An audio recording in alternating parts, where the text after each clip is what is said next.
ഇപ്പൊ സ്കാംസ് വളരെ ട്രെൻഡിങ് ആണ്. ഇപ്പൊ മാത്രല്ല, ഈ എക്കാലത്തും വളരെ ട്രെൻഡിങ് ആയിട്ടുണ്ടെന്ന് സംഭവിക്കുന്നത്. ഒരുപാട് കാശ് ഒരുപാട് ആൾക്കാർക്ക് പോയിട്ടുണ്ട്. അപ്പൊ നിങ്ങളൊക്കെ അനുഭവത്തില് നിങ്ങളൊക്കെ ഒരുപാട് സ്കാംസ് കണ്ടിട്ടുണ്ടാവും, ഡീൽ ചെയ്തിട്ടുണ്ടാകും. നിങ്ങളുടെ ഒക്കെ ഒരു അനുഭവങ്ങൾ പറ. സ്കാംസ് തുടങ്ങിക്കോ. എന്താ വെച്ചാൽ ഏതൊരു ടെക്നോളജി അല്ലെ പുതിയൊരു സെറ്റപ്പ് വന്നു കഴിഞ്ഞാലും അതുമായി ബന്ധപ്പെട്ട ഒരു സ്കാം വരും. അതാണ് ഏറ്റവും വലിയ ബേസിക് ആയിട്ടുള്ള ഒരു പരിപാടി. കാരണം എന്താ വെച്ചാൽ ആ ഒരു സംഗതി കൊണ്ട് ഇൻട്രൊഡ്യൂസ് ചെയ്ത് മാർക്കറ്റിലേക്ക് വരുന്ന സമയത്ത് ഒരുപാട് ആളുകൾ അത് സ്വീകരിക്കാൻ വേണ്ടിയിട്ട് റെഡി ആയി നിൽക്കുന്നുണ്ടാവും, ഏർലി അഡോപ്റ്റേഴ്സ് ആകാൻ വേണ്ടിയിട്ട്. ഈ ആൾക്കാരൊക്കെ പറ്റിച്ചിട്ട് പൈസ ഉണ്ടാക്കാൻ ഒരു ടീമും വരും. അതാണ് സംഭവത്തിൽ ഒരുവിധം കാര്യങ്ങളൊക്കെ ബേസിക്കലി നടക്കുന്നത്. പിന്നെ എന്താ വെച്ചാൽ ആളുകൾ ഭയങ്കര വൾണറബിളാണ്. നമ്മൾക്ക് ലവ്, അഫെക്ഷൻ ഇങ്ങനത്തെ കാര്യങ്ങളൊക്കെ അല്ലേ, അതേപോലെ തന്നെ ഗ്രീഡ്, ഇങ്ങനത്തെ ഇമോഷൻസൊക്കെ വർക്ക് ചെയ്യാൻ വേണ്ടിയിട്ട് നമ്മളിപ്പോൾ എന്താ പൈസ കിട്ടണം എന്നുള്ളൊരു ഗ്രീഡിനെസ് ഉള്ളതുകൊണ്ട് ഈസി മണിക്ക് വേണ്ടിയിട്ട് നമ്മൾ എന്തും ചെയ്യും.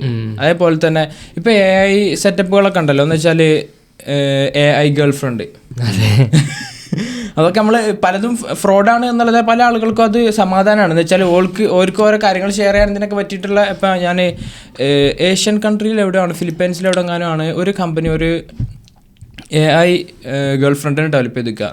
എന്നിട്ട് ഒരു ഗേൾ തന്നെയാണ് ഈ ഗേളിൻ്റെ അടുത്ത് സംസാരിക്കണം. പക്ഷേ ആ പറയണത് എന്താണെന്ന് വെച്ചാൽ എന്തുകൊണ്ടാണ് ഇങ്ങനെ ഒരു AI ഗേൾഫ്രണ്ടിനെ ചൂസ് ചെയ്ത് ചോദിക്കുമ്പോൾ പറയുന്നുണ്ട്, ഒരു ഹ്യൂമൻ്റെ അടുത്ത് ഷെയർ ചെയ്യുന്നതിനേക്കാളും ഫീലിങ്സും കാര്യങ്ങളും ഓപ്പണായിട്ട് ഷെയർ ചെയ്യാൻ പറ്റുന്നുണ്ട്. അയാൾക്ക് മുന്നേ ഹ്യൂമൺ ആയിട്ടുള്ള ഒരു ഇതിൽ റിലേഷൻ ഉണ്ടായിരുന്നു. അപ്പോൾ അതുമായിട്ട് കമ്പയർ ചെയ്തിട്ടാണ് ഈ വ്യക്തി പറയണത്. അപ്പോൾ അതിൽ തന്നെ പറയുന്നത് ഒരുപാട് കാര്യങ്ങളിൽ എപ്പോഴും ഫ്ലെക്സിബിൾ ആണ്, എപ്പോഴും അവൈലബിൾ ആണ്. കാരണം ഇതൊരു ഓൺലൈൻ സാധനമാണല്ലോ. അതേപോലെ ഞാൻ റീസെൻ്റ്ലി കുറച്ച് മുന്നേ സ്കാം അല്ല, കാരണം ആളുകൾ ഇതിൽ ഇത്രയും വൾണറബിൾ ആണെന്ന് ഞാൻ പറഞ്ഞത്, മനസ്സിലായോ?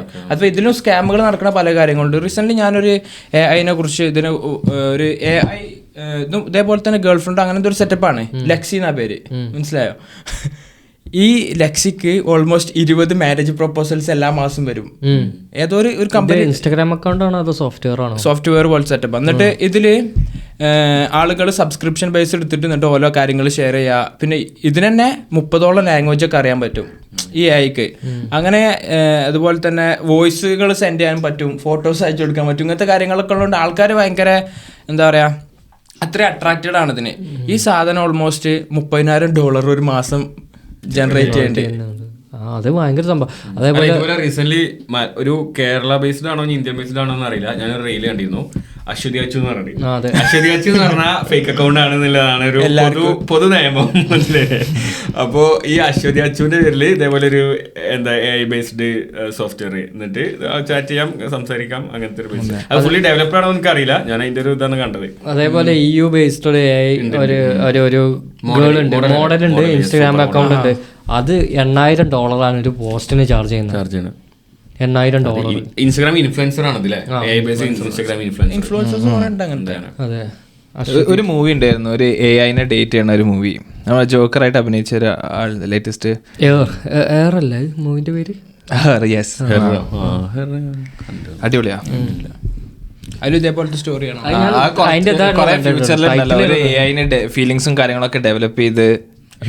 ഇതാണോ റോബോട്ടാണോ അതോ സോഫ്റ്റ്വെയർ? ഇയർപീസ് വെച്ചിട്ട് ഞാൻ പറയട്ടെ, ഞാൻ അതേപോലെ ഇൻസ്റ്റാഗ്രാമിലോ എന്തോ ആഡ് കണ്ടിട്ട് ഞാനൊരു സാധനം ഇതുപോലെ ചെയ്തിട്ടുണ്ട്. റൂബിയോ അങ്ങനെ എന്തോ ഒരു പേരുള്ള ഒരു വൈറ്റ്, നമുക്ക് അതിനോട് ചാറ്റ് ചെയ്യാം, സംസാരിക്കാം, നമുക്ക് പല കാര്യങ്ങളും പറഞ്ഞപ്പോൾ നമ്മൾ പറഞ്ഞ കാര്യങ്ങൾ അത് ഓർത്തൊക്കെ വെക്കും. ശരി. എന്നിട്ട് നമുക്ക് പിന്നെ നമ്മുടെ വീണ്ടും സംസാരിക്കുമ്പോൾ ഇങ്ങോട്ട് അതിനെ പറ്റി പറയും, ഇന്നലെ എൻ്റെ ഈ ഇങ്ങനെ പറഞ്ഞിരുന്നല്ലോ, എന്തായി നമുക്ക് ചോദിക്കാം. അപ്പോൾ ഒരു ലോൺലിനെസ് ഫീലിംഗ് പോകും, മനസ്സിലായില്ലേ? അപ്പൊ അങ്ങനെ ഞാനത് ടെസ്റ്റ് ചെയ്യാൻ വേണ്ടിട്ട് അത് ഫ്രീ വെർഷനാ, ആപ്പ് ഫ്രീ വെർഷനാണ് ഞാൻ ഉപയോഗിച്ചത്. പെയ്ഡ് വെർഷനും ഉണ്ട് അതിന്റെ തോന്നുന്നു. മുന്നാണ് 2 വർഷമൊക്കെ മുന്നാണ് ഞാൻ ജസ്റ്റ് നോക്കിയത്. ഇപ്പൊ എല്ലാ കമ്പനീസും അവരെ ഒരു വാല്യൂ AI ഇംപ്ലിമെന്റ് ചെയ്തിട്ടുണ്ട്. ഇപ്പൊ മറ്റേ നമുക്ക് അവൈലബിൾ അല്ല, പക്ഷെ സെർച്ച് ചെയ്യുമ്പോൾ അവിടെ AIന്റെ ഇത് വന്നിട്ടുണ്ട്. വാട്സപ്പിലല്ല, ഇൻസ്റ്റാഗ്രാമിലുണ്ട്, വാട്സപ്പിലുണ്ട്. വാട്സപ്പില് ഒരു സെർച്ച് ബട്ടന്റെ അവിടെ ഒരു സാധനം ഉണ്ട്, അത് നോക്കി കഴിഞ്ഞാല് ChatGPT-നോട് ചാറ്റ് ചെയ്യുന്ന ഇമേജ് ജനറേഷൻ വരെ ഉണ്ട്. ഇമേജ് ജനറേഷൻ വരെ ഫ്രീ ആണ്. ഞാൻ അപ്ഡേറ്റ് ചെയ്ത വരിക. അപ്ഡേറ്റ് ചെയ്താൽ മതി. അതിൽ മെറ്റീരിയൽ ഉണ്ട്, അത് വാട്സാപ്പിലുണ്ട്. എല്ലാം നമുക്ക് ചോദിക്കാം. എന്തെങ്കിലും ഇപ്പൊ ChatGPT കൊടുക്കുന്ന എല്ലാ ഇൻപുട്ടും അതിന് കൊടുക്കുക. പ്ലസ് മിഡ് ജേണി ഇപ്പോൾ പെയ്ഡ് ആക്കിയല്ലോ, അതിലുള്ള പോലത്തെ അത്ര അഡ്വാൻസ്ഡ് ആണോ എന്ന് എനിക്കറിയില്ല. ഞാൻ 1-2 പ്രോംപ്റ്റേ കൊടുത്തോളൂ. പക്ഷെ എന്നാലും കുഴപ്പമില്ലാത്ത ഇമേജസ് ഒക്കെ വരുന്നുണ്ട്. ഞാൻ അങ്ങനെ ഓരോന്ന് കൊടുത്തപ്പോൾ ഇമേജ് ജനറേഷനും എല്ലാം പറ്റും. അത് കുറച്ചും കൂടി ഈസിയായി യൂസ് ചെയ്യാൻ ഈ വാട്സാപ്പിൽ വന്നപ്പോൾ. ചാറ്റ് ചെയ്യുന്ന പോലെ കിട്ടും. GPT-4 വെച്ചിട്ട് ഇപ്പോൾ ബ്രൗസ് വിത്ത് ബിങ് ഒക്കെ ഉണ്ടല്ലോ, അത് ലേറ്റസ്റ്റ് ഇപ്പോൾ 2024 ഡേറ്റ് തന്നെ അത് മുമ്പേ ഉണ്ട്. അതല്ല, റിസർച്ച് കുറച്ചുകൂടിയും എളുപ്പമാണെന്ന് പറയപ്പോ. പിന്നെ കോപ്പൈലറ്റും ഉണ്ടല്ലോ ബിങ്ങിന്റെ അല്ലേ, കോപ്പൈലറ്റും ആപ്പിൾ ട്രൈ ചെയ്തല്ലോ ഡെവലപ്പ് ചെയ്യാൻ. പക്ഷെ അവരിപ്പോ ഗൂഗിളുമായിട്ടാണ് ചെയ്യുന്നത്. ഇനി ജെമിനി വെച്ചിട്ടാണ് ചെയ്യുന്നത്. അതേപോലെ ആപ്പിളിന്റെ വിഷൻ പ്രോ അല്ലേ, അവര് അതിന്റെ പ്രൊഡക്ഷൻ നിർത്തിന്നാ ഞാൻ കേട്ടത്. ഡിമാൻഡ് കമ്മിയായതുകൊണ്ട് ആണോ വിഷൻ പ്രോക്ക് ഡിമാൻഡ് ഇല്ല. എന്താ കാരണം? ആൾക്കാർക്ക് വേണ്ട.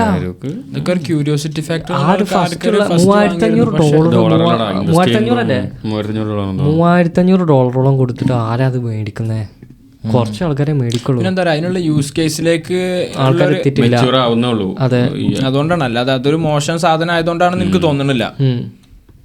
പിന്നെന്താ വെച്ചാൽ അതിന് അത് ഉപയോഗിക്കാനൊരു എക്കോസിസ്റ്റവും ഫുള്ളി ബിൽഡ് ചെയ്ത് വരണ്ടേ. ഇപ്പൊ നമ്മുടെ അടുത്ത് അത് ഉണ്ടായെന്ന് മാത്രം കാര്യമല്ലോ. ഇപ്പൊ നമ്മൾ ഈ പറഞ്ഞ പോലെ പണ്ട് iOS to iOS നമുക്ക് ഈ എയർ ഡ്രോപ്പും കാര്യങ്ങളൊക്കെ ഉണ്ടായി. ബാക്കിയുള്ളടത്തൊക്കെ ആൻഡ്രോയിഡ് ആണെങ്കിൽ നമ്മൾ iOS പിടിച്ച് പറഞ്ഞ കാര്യമില്ല, എയർ ഡ്രോപ്പ് വർക്കില്ല.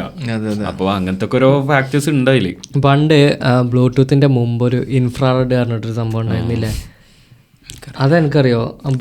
ഇൻഫ്രാറെഡ് അല്ലേ, അതന്നെ ഈ ദമയുടെ ഫോണ് അതിനൊക്കെ ഉണ്ടായിരുന്നു. എന്നിട്ട് അത് വെച്ചിട്ട് ട്രാൻസ്ഫർ ചെയ്യും ഫയൽ അങ്ങോട്ടും ഇങ്ങോട്ടും.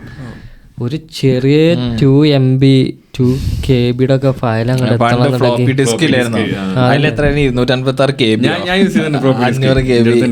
നമ്മൾ ചെറിയ ഗെയിംസ് ഒക്കെ അല്ലായിരുന്നു, അതൊക്കെ അതിലെ കയറ്റിക്കൊണ്ടേന് സ്കൂളിലൊക്കെ. ഫ്ലാഷ് ഗെയിംസ് പറയുമ്പോൾ തന്നെ ആകെ 50 KB 100 KB 200 KB ഒക്കെയാണ് മാക്സിമം തോന്നുന്നത് ഫ്ലാഷ് ഗെയിംസിന്റെ. അതേപോലെ നമ്മൾ നെറ്റ് റീചാർജ് ചെയ്യാൻ 13 റുപ്യൊക്കെ കൊടുത്തിട്ടുണ്ടെങ്കിൽ വോഡാഫോണിന്റെ ഒക്കെ മറ്റേ കാർഡ് കിട്ടും. എന്നിട്ട് അതിനാകെ കുറച്ച് MB കിട്ടുള്ളൂ. 30 MB 50. അന്നൊന്നും നമ്മൾ യൂട്യൂബിലൊന്നും അങ്ങനെ വീഡിയോ കാര്യങ്ങളൊന്നും കാണില്ലല്ലോ. അന്നത്തെ ഫോണും അതല്ലേ, അതൊന്നും ലോഡായി. അല്ല, അന്നത്തെ ബ്രൗസിംഗ് ഒക്കെ ഇന്റർനെറ്റ് കഫേലൊക്കെ പോയിട്ടൊക്കെയുള്ള പരിപാടികളല്ലേ.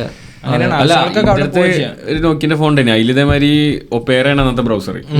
ക്രോം ഒന്നും മാത്രല്ല, ഒപ്പേറ UC ബ്രൗസർ.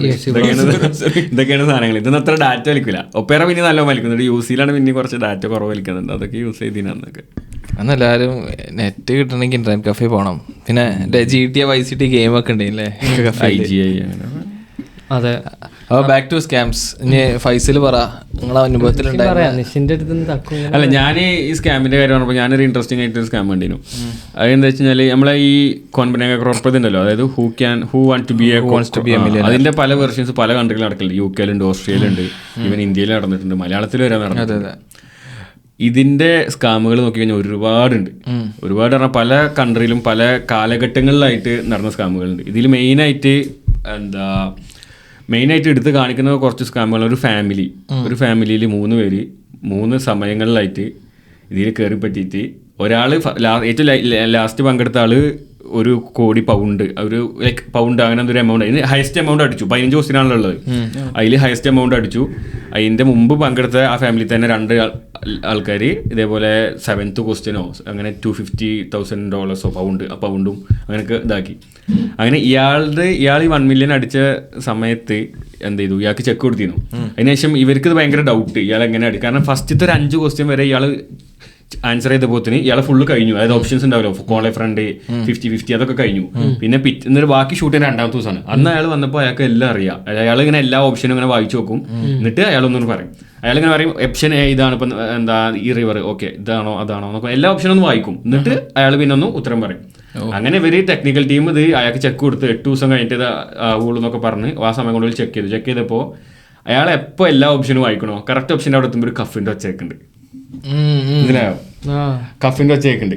അങ്ങനെ അവരത് അനലൈസ് ചെയ്തപ്പോൾ മൊത്തം 192 കഫെങ്ങാണ്ട് മൊത്തം ഓഡിയൻസിന്റെ സൈഡിൽ നിന്ന് വന്നിക്കണ്. അതിൽ പക്ഷെ അതിൽ തന്നെ ഇയാളുടെ കൂടെ വന്ന ഇയാളെ വൈഫാണ് ഒരു ലേഡി, ഇയാളെ കൂടെ വന്ന വൈഫാണോ സിസ്റ്ററാണോന്ന് അറിയില്ല, 19 പ്രാവശ്യം കഫ് ചെയ്തിക്കണ്. അപ്പോൾ അവർ ആ കഫിന്റെ അനാലിസിസും കാര്യങ്ങളൊക്കെ എടുത്ത സമയത്ത് മനസ്സിലായി ഇവരിത് ഫേക്ക് ചെയ്തിരിക്കണ്. അങ്ങനെ ഇവർ ലോസൂട്ട് കേസ് ഫയൽ ചെയ്തു. അപ്പൊ ഇവര് സമ്മതിക്കില്ല. ഇയാൾ പറഞ്ഞു എന്താ ഞങ്ങൾ നോർമലി കഫ് ചെയ്താൽ സ്വാതന്ത്ര്യമല്ലേ അങ്ങനെ സംസാരിക്കണം. പിന്നെ ഒരു പറഞ്ഞ 192 കഫൊക്കെ ഉണ്ടാക്കണം. അപ്പൊ ഇതിന് ഏത് കഫ എങ്ങനെ, പിന്നെ സെന്റർ കേൾക്കൂല, അങ്ങനത്തെ ഓരോ പ്രശ്നങ്ങൾ. ഇവൻ ഓപ്ഷൻസ് ഇങ്ങനെ ഓപ്ഷൻ എ വായിക്കുമ്പോൾ ഓപ്ഷൻ കറക്റ്റ് ഓപ്ഷനിലേക്ക് എത്തുമ്പോഴാണ് ഒരു കഫ് ഇവരെ സൈഡിൽ നിന്ന് വരുന്നുണ്ട്. അതേപോലെ അതാണ് വീഡിയോ ഉണ്ട് ഞാൻ കണ്ടിട്ടുണ്ട്. പിന്നെ അത് ഫസ്റ്റ് ദിവസം ഇയാൾക്ക് ഒന്നും കിട്ടിയില്ല. ഞാൻ പറഞ്ഞേ 4 ക്വസ്റ്റിന് 5 ക്വസ്റ്റിന് ആൻസർ ചെയ്തിട്ട് ഇയാള് എല്ലാ ഓപ്ഷനും ഉപയോഗിച്ച് അവിടെ എത്തിയത്. അപ്പൊ രണ്ടാമത്തെ ദിവസം ഇവരൊരു ഫ്രണ്ടിനെ ഒരു കോമൺ ആളും കൂടി കൊണ്ടുവന്നിട്ട് ഇവർ രണ്ടുപേരും കൂടിയാണ്. അപ്പൊ അറിയുന്ന ആൻസർ വരുമ്പോൾ ഇവർ രണ്ടിലെ ആരെങ്കിലും ഒരാൾ കഫ് ചെയ്യാണ്. പക്ഷെ എന്നിട്ട് അയാൾക്ക് അത് മനസ്സിലാവുമ്പോഴാണ് ഇവർ തന്നെയാണ് കഫ് ചെയ്തത്. കാരണം വേറെയും കഫുകൾ ഉണ്ടാവും. അപ്പോൾ അവരെന്തോ ഒരു ടെക്നിക്ക് അത് യൂസ് ചെയ്തിട്ട് ഇയാൾക്ക് ആ കഫ് മനസ്സിലാക്കി അയാൾ ഉത്തരം പറഞ്ഞ അങ്ങനെ 1 മില്യൺ അടിച്ചു ഇയാള്. അതാണ് ഇതിൽ നടന്ന സ്കാം. അങ്ങനെ ഇതൊരു സ്കാം, ഇതല്ലാതെ വേറെയും സ്കാം നടന്നിട്ടുണ്ട്. സ്കില്ലാണത്. 1 മില്യൺ അങ്ങനെ അടിച്ചു. അവർക്ക് അയച്ചു നോക്കി അത്രയും വലിയൊരു ഷോയിൽ വന്നിട്ട് 1 മില്യൺ പൗണ്ടാണ്. ഈ who wants to be a മില്യണറിന്റെ കാര്യം പറഞ്ഞപ്പോഴാണ് ജോൺ കാർപ്പന്റർ എന്ന് പറഞ്ഞിട്ടുള്ള ഒരു കോntestant ഉണ്ടായിരുന്നു. കേട്ടിട്ടുണ്ടോ? അയാൾ മില്യണയർ. അയാള് $1 million ജയിച്ചു.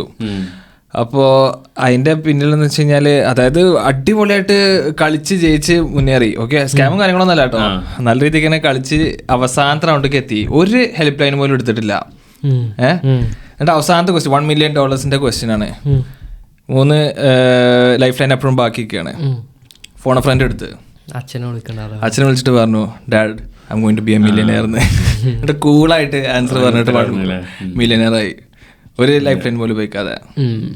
അല്ല, ഞാൻ പറഞ്ഞ സ്കാം ഇപ്പോഴും സ്കാം ആണെന്ന് പ്രൂവ് ചെയ്തിട്ടില്ല എന്ന് തോന്നുന്നു. കാരണം ഇത് കോടതിയിൽ നടന്ന കേസും കാര്യങ്ങളൊക്കെയാണ്. പക്ഷെ ഇതിൽ ഇൻട്രസ്റ്റിംഗ് ആയിട്ടുള്ള എന്താ വെച്ചാൽ ഒരു ചെക്കൻ ഓന്റെ തീസിസിന്റെ ഭാഗമായിട്ട് ഈ ടോപ്പിക് എടുത്തിരുന്നു. എന്നിട്ട് ഓൻ അതിൽ ആ കഫിന്റെ പാറ്റേൺ, കഫ് ചെയ്ത ടൈമിങ് അങ്ങനെ വെച്ചിട്ട് ഒരു ചാർട്ടും കാര്യങ്ങളൊക്കെ വരച്ച് അനലൈസ് ചെയ്തിട്ട് ഓൻ പറയുന്നുണ്ട് ഇത് സ്കാം ആവാനാണ് കൂടുതലും ചാൻസ്. കാരണം അങ്ങനെയൊക്കെ പറഞ്ഞിട്ട്. അപ്പോൾ അങ്ങനെയൊക്കെ ഓരോ കാര്യങ്ങൾ. അതാണ് വേറെ സ്കാമിനുണ്ടോ? വേറെയും ഈ ക്രോർപതിന്റെ സ്കാം ഉണ്ട്. വേറൊരു സ്കാം എങ്ങനെയാ വെച്ച് കഴിഞ്ഞാൽ ഒരു ടീം 2 ആൾക്കാരാണ്. ഒരു കുറച്ച് ഇന്റലിജന്റ് ആണ്, ഒരു കുറച്ച് കാര്യങ്ങളൊക്കെ അറിയാം. പക്ഷെ ഓല് ആദ്യം പങ്കെടുത്തു. ഒരു 7ാമത്തെ ക്വസ്റ്റ്യനോ എന്തോ വരെ എത്തി. അങ്ങനെ ഓന് ആദ്യം UK പാർട്ടിസിപ്പേറ്റ് ചെയ്തിട്ട് ഓന് $250 million അടിച്ച്.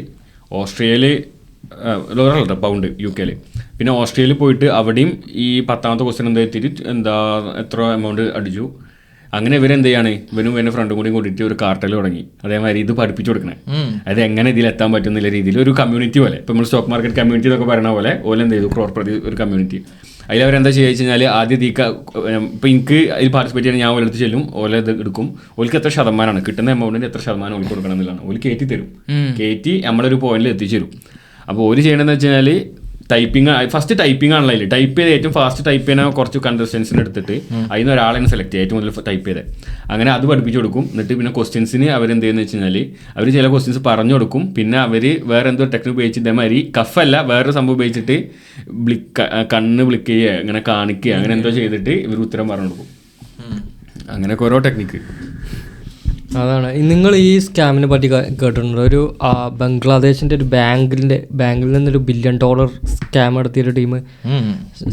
എന്താ ഉണ്ടായതെന്ന് വെച്ചിട്ടുണ്ടെങ്കിൽ ഒരു ന്യൂ ഇയറിൻ്റെ ടൈമിൽ ഈ ഒരു ഹാക്കിംഗ് ഗ്രൂപ്പ് ബംഗ്ലാദേശിൻ്റെ ഇവർ ആൾറെഡി ഫിഷിംഗ് അറ്റാക്ക് അല്ലേ ഇതിന് പറയാം, ഫിഷിംഗ് അറ്റാക്ക് ഒക്കെ ചെയ്ത് ഇവരെ ആക്സസ് ഇവർക്ക് കിട്ടിയിരുന്നു. പക്ഷെ ഇവരൊന്നും ചെയ്തിരുന്നില്ല. എന്താ വെച്ചിട്ടുണ്ടെങ്കിൽ ഇൻ്റർനാഷണൽ ട്രാൻസ്ഫർ നടത്തണം ഇവർക്ക്.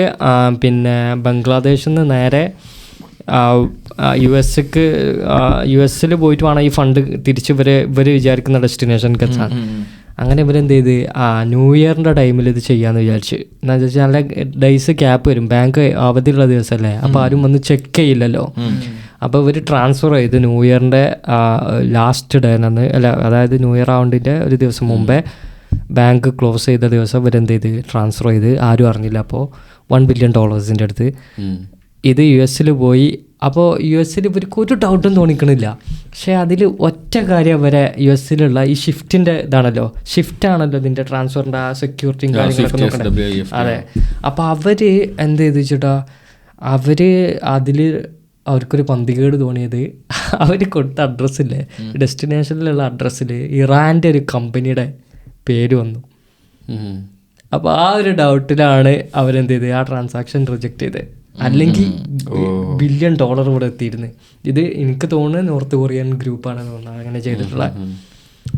അങ്ങനെ കുറെ സ്കാംസ് ഉണ്ട്. നിങ്ങളത് പറഞ്ഞ ഇതേപോലെ കേരളത്തിലൊരു സ്കാം നടന്നത് കുറേ മുന്നേ കണ്ടൊരു വീഡിയോ ആയിട്ട്. എനിക്ക് ഏതാണെന്നോ ബാങ്ക് ഏതാണെന്നോ സംഭവങ്ങളൊന്നും ഓർമ്മയില്ല. എന്താ ചെയ്തെന്ന് വെച്ചാൽ കോപ്പറേറ്റീവ് ബാങ്ക് മറ്റേ ബാങ്ക് എന്താണ് മലപ്പുറം ജില്ലയിലാണോ?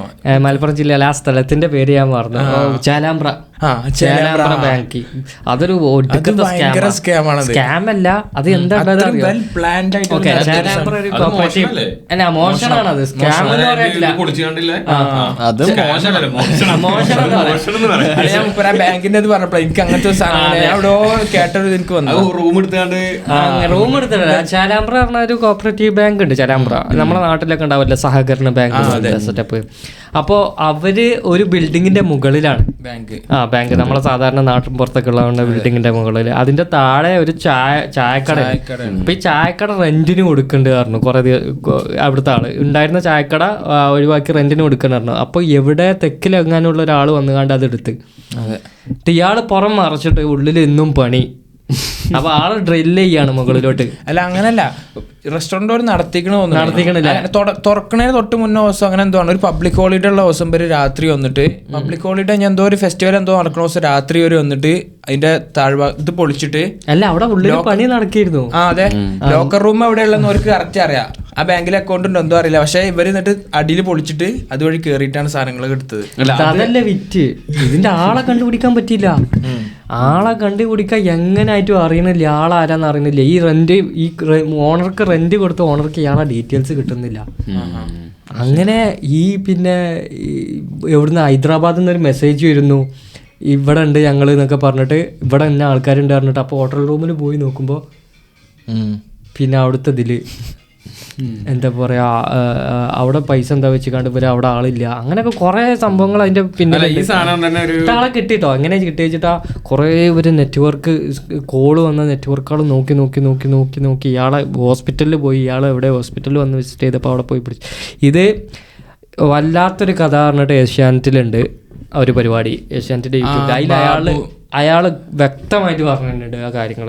ഈ ചേലാമ്പ്ര ബാങ്ക് ഇൻട്രസ്റ്റിംഗ് ഒരു സ്റ്റോറിയാണ്. ഇതിന്റെ ബേസിലാണോ അറിയില്ല, പക്ഷെ ഒരു മലയാളത്തിലൊരു ഫിലിം ഉണ്ട്, വാരിയറും പിന്നെ മറ്റേ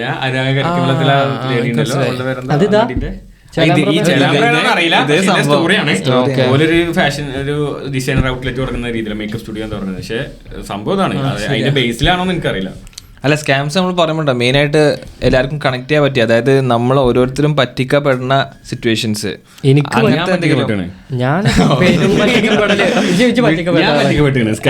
എന്താ പറയാ, ക്രിപ്റ്റോ കറൻസി വന്ന ടൈമിൽ ഈ ബ്ലോക്ക് ചെയിനും ക്രിപ്റ്റോ കത്തി നിൽക്കുന്നല്ലോ. ആ ടൈമിൽ എത്രങ്ങാനും സ്കാംസ് വന്നിട്ടുള്ളത്.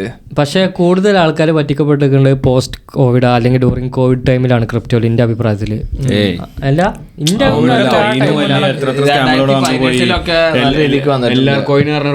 മോറിസ്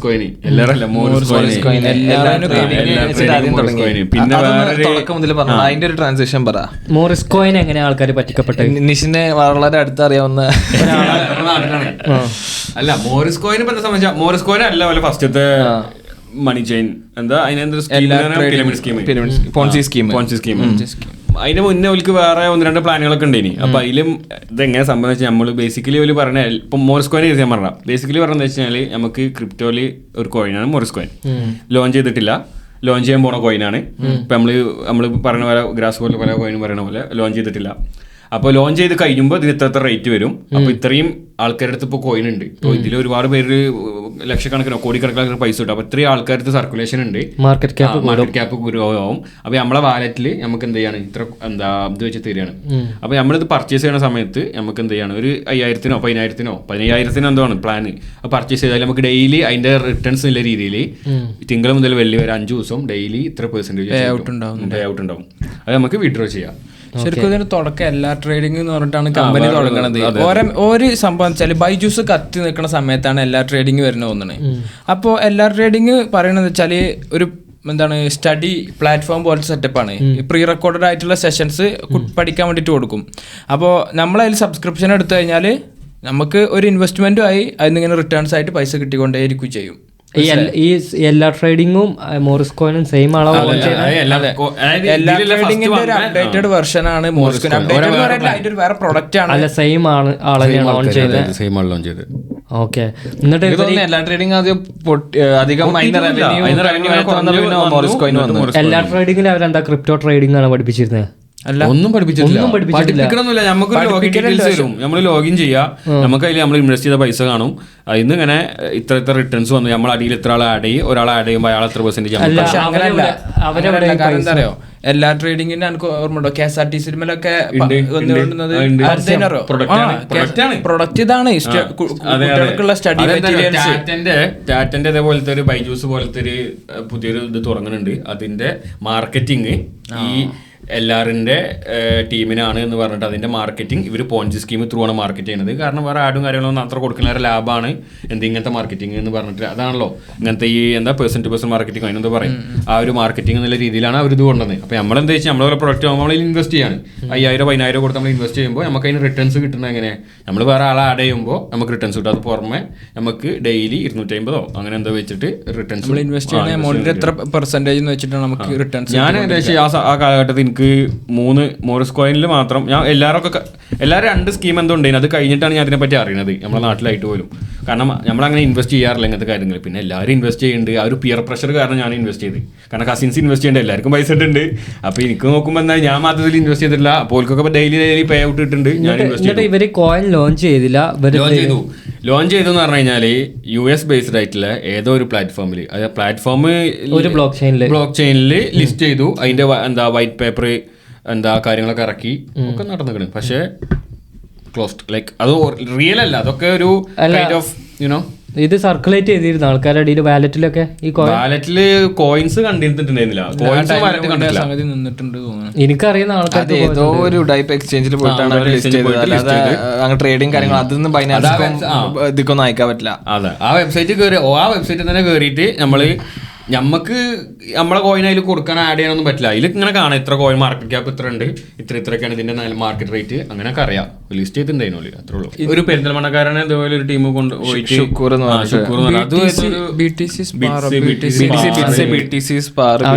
ഇതിന്റെ സമയത്ത് തമിഴ്നാട്ടിൽ നിന്ന് വരെ എന്തൊക്കെ പ്ലാനൊക്കെ വന്നിട്ടുണ്ട്.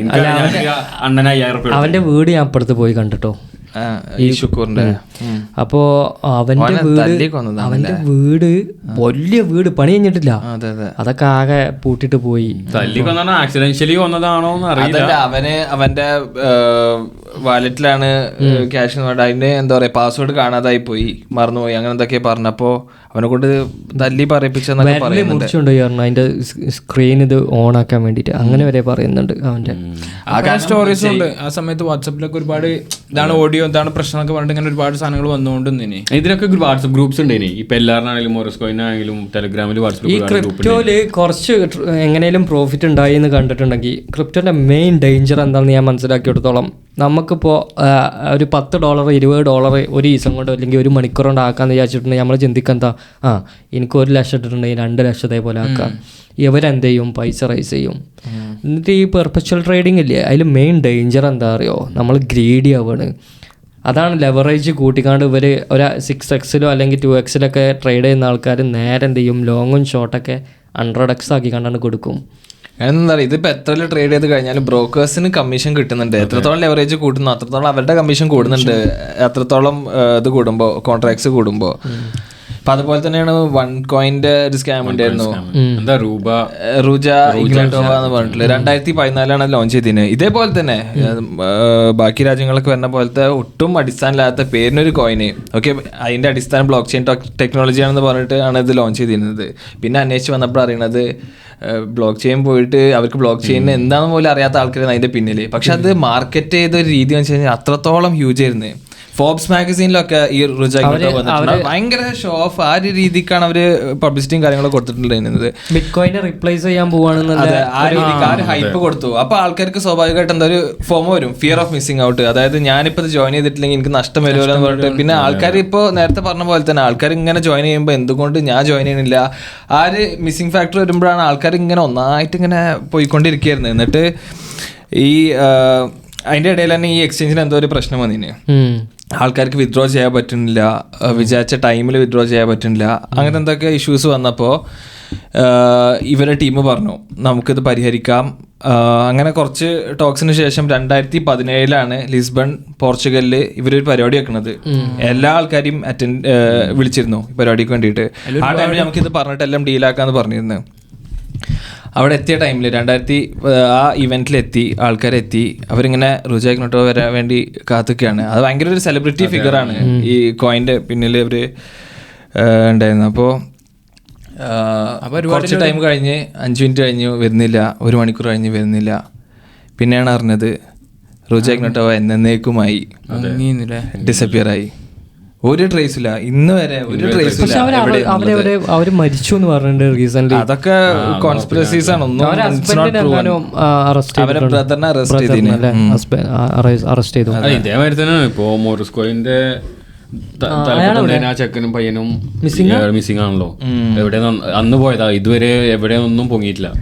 എങ്ങനെ വരിക ഇങ്ങനത്തെ സ്കാംസ് ഒക്കെ നടത്തി കഴിഞ്ഞാൽ പിന്നെ ആളുകൾ മുങ്ങുന്നുണ്ട്. ഇപ്പം നേരത്തെ നമ്മൾ പറഞ്ഞ പോലെ തന്നെ ആളുകൾ ഭയങ്കര വൾണറബിൾ. അപ്പോൾ ഈ പറഞ്ഞ പോലെ തന്നെ ഇവർ ആദ്യം ട്രസ്റ്റ് എടുക്കാൻ വേണ്ടിയിട്ട് ശ്രമിക്കും. നമുക്ക് ചെറിയ ഇൻവെസ്റ്റ്മെൻറ്റ് ഒരുപാട് പ്ലാൻസ് ഉണ്ടാവും, അതിൽ ചെറിയ ഇൻവെസ്റ്റ്മെൻറ്റ് എന്താണോ അത് നമുക്ക് ആദ്യം ഇൻട്രൊഡ്യൂസ് ചെയ്ത് നമ്മൾ കൊള്ളാലോ, നമുക്ക് കുറേശ്ശെ റിട്ടേൺസ് കിട്ടും. നമ്മൾ ഇത് പോരാ, കുറച്ചും കൂടി പൈസ ഇടാം, അപ്പോൾ വീണ്ടും റിട്ടേൺസ് കിട്ടിക്കൊണ്ടേയിരിക്കും.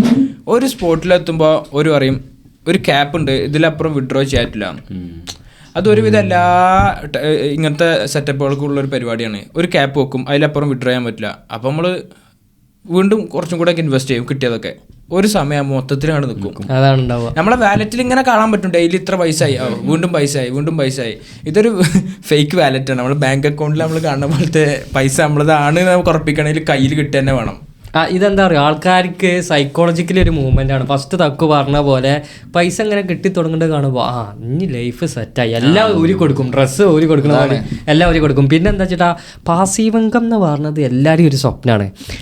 പണിയെടുക്കാതെ പൈസ ഇങ്ങനെ വരണ ഉറങ്ങുമ്പോൾ ഇത് എല്ലാരും സ്വപ്നമാണ്. അത് പോസിബിൾ അല്ല അവനാ വർക്ക് ചെയ്യാതെ.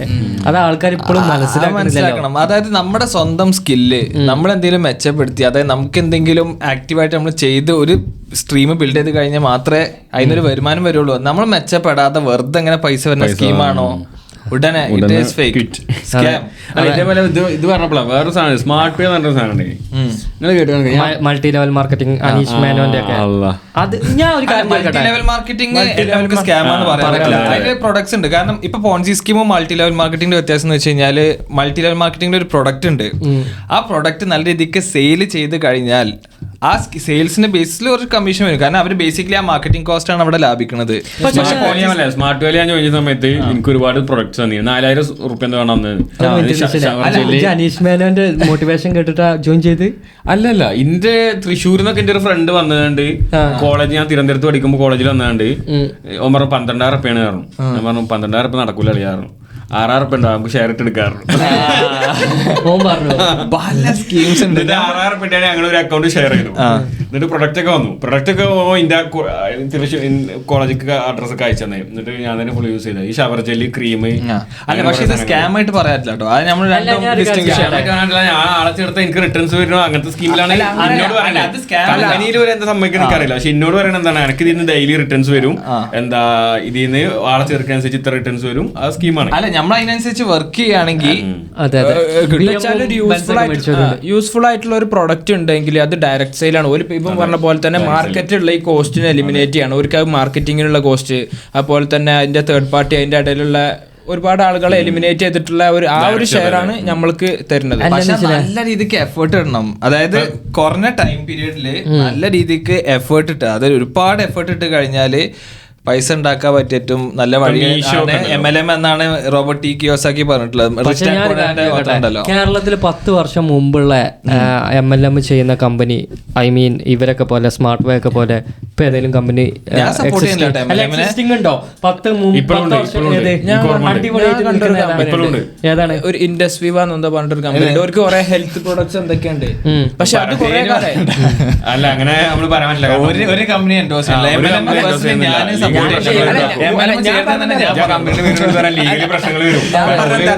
ഞാൻ പറഞ്ഞ നിങ്ങൾ 10 വർഷമായിട്ടുള്ള കമ്പനി ഒരുപാട് കാലം മുന്നേ ഞാൻ കേട്ടൊരു കമ്പനിയാണ്. ആ കമ്പനി ഇപ്പോഴും നിലവിലുണ്ട്. അത് വർക്ക് ചെയ്യുന്ന ആൾക്കാർ നിങ്ങളെല്ലാവരും ആരും പോയി ചേരുന്ന ഞാൻ പറഞ്ഞിട്ടില്ല. ആരും പോയി ചേരരുത്.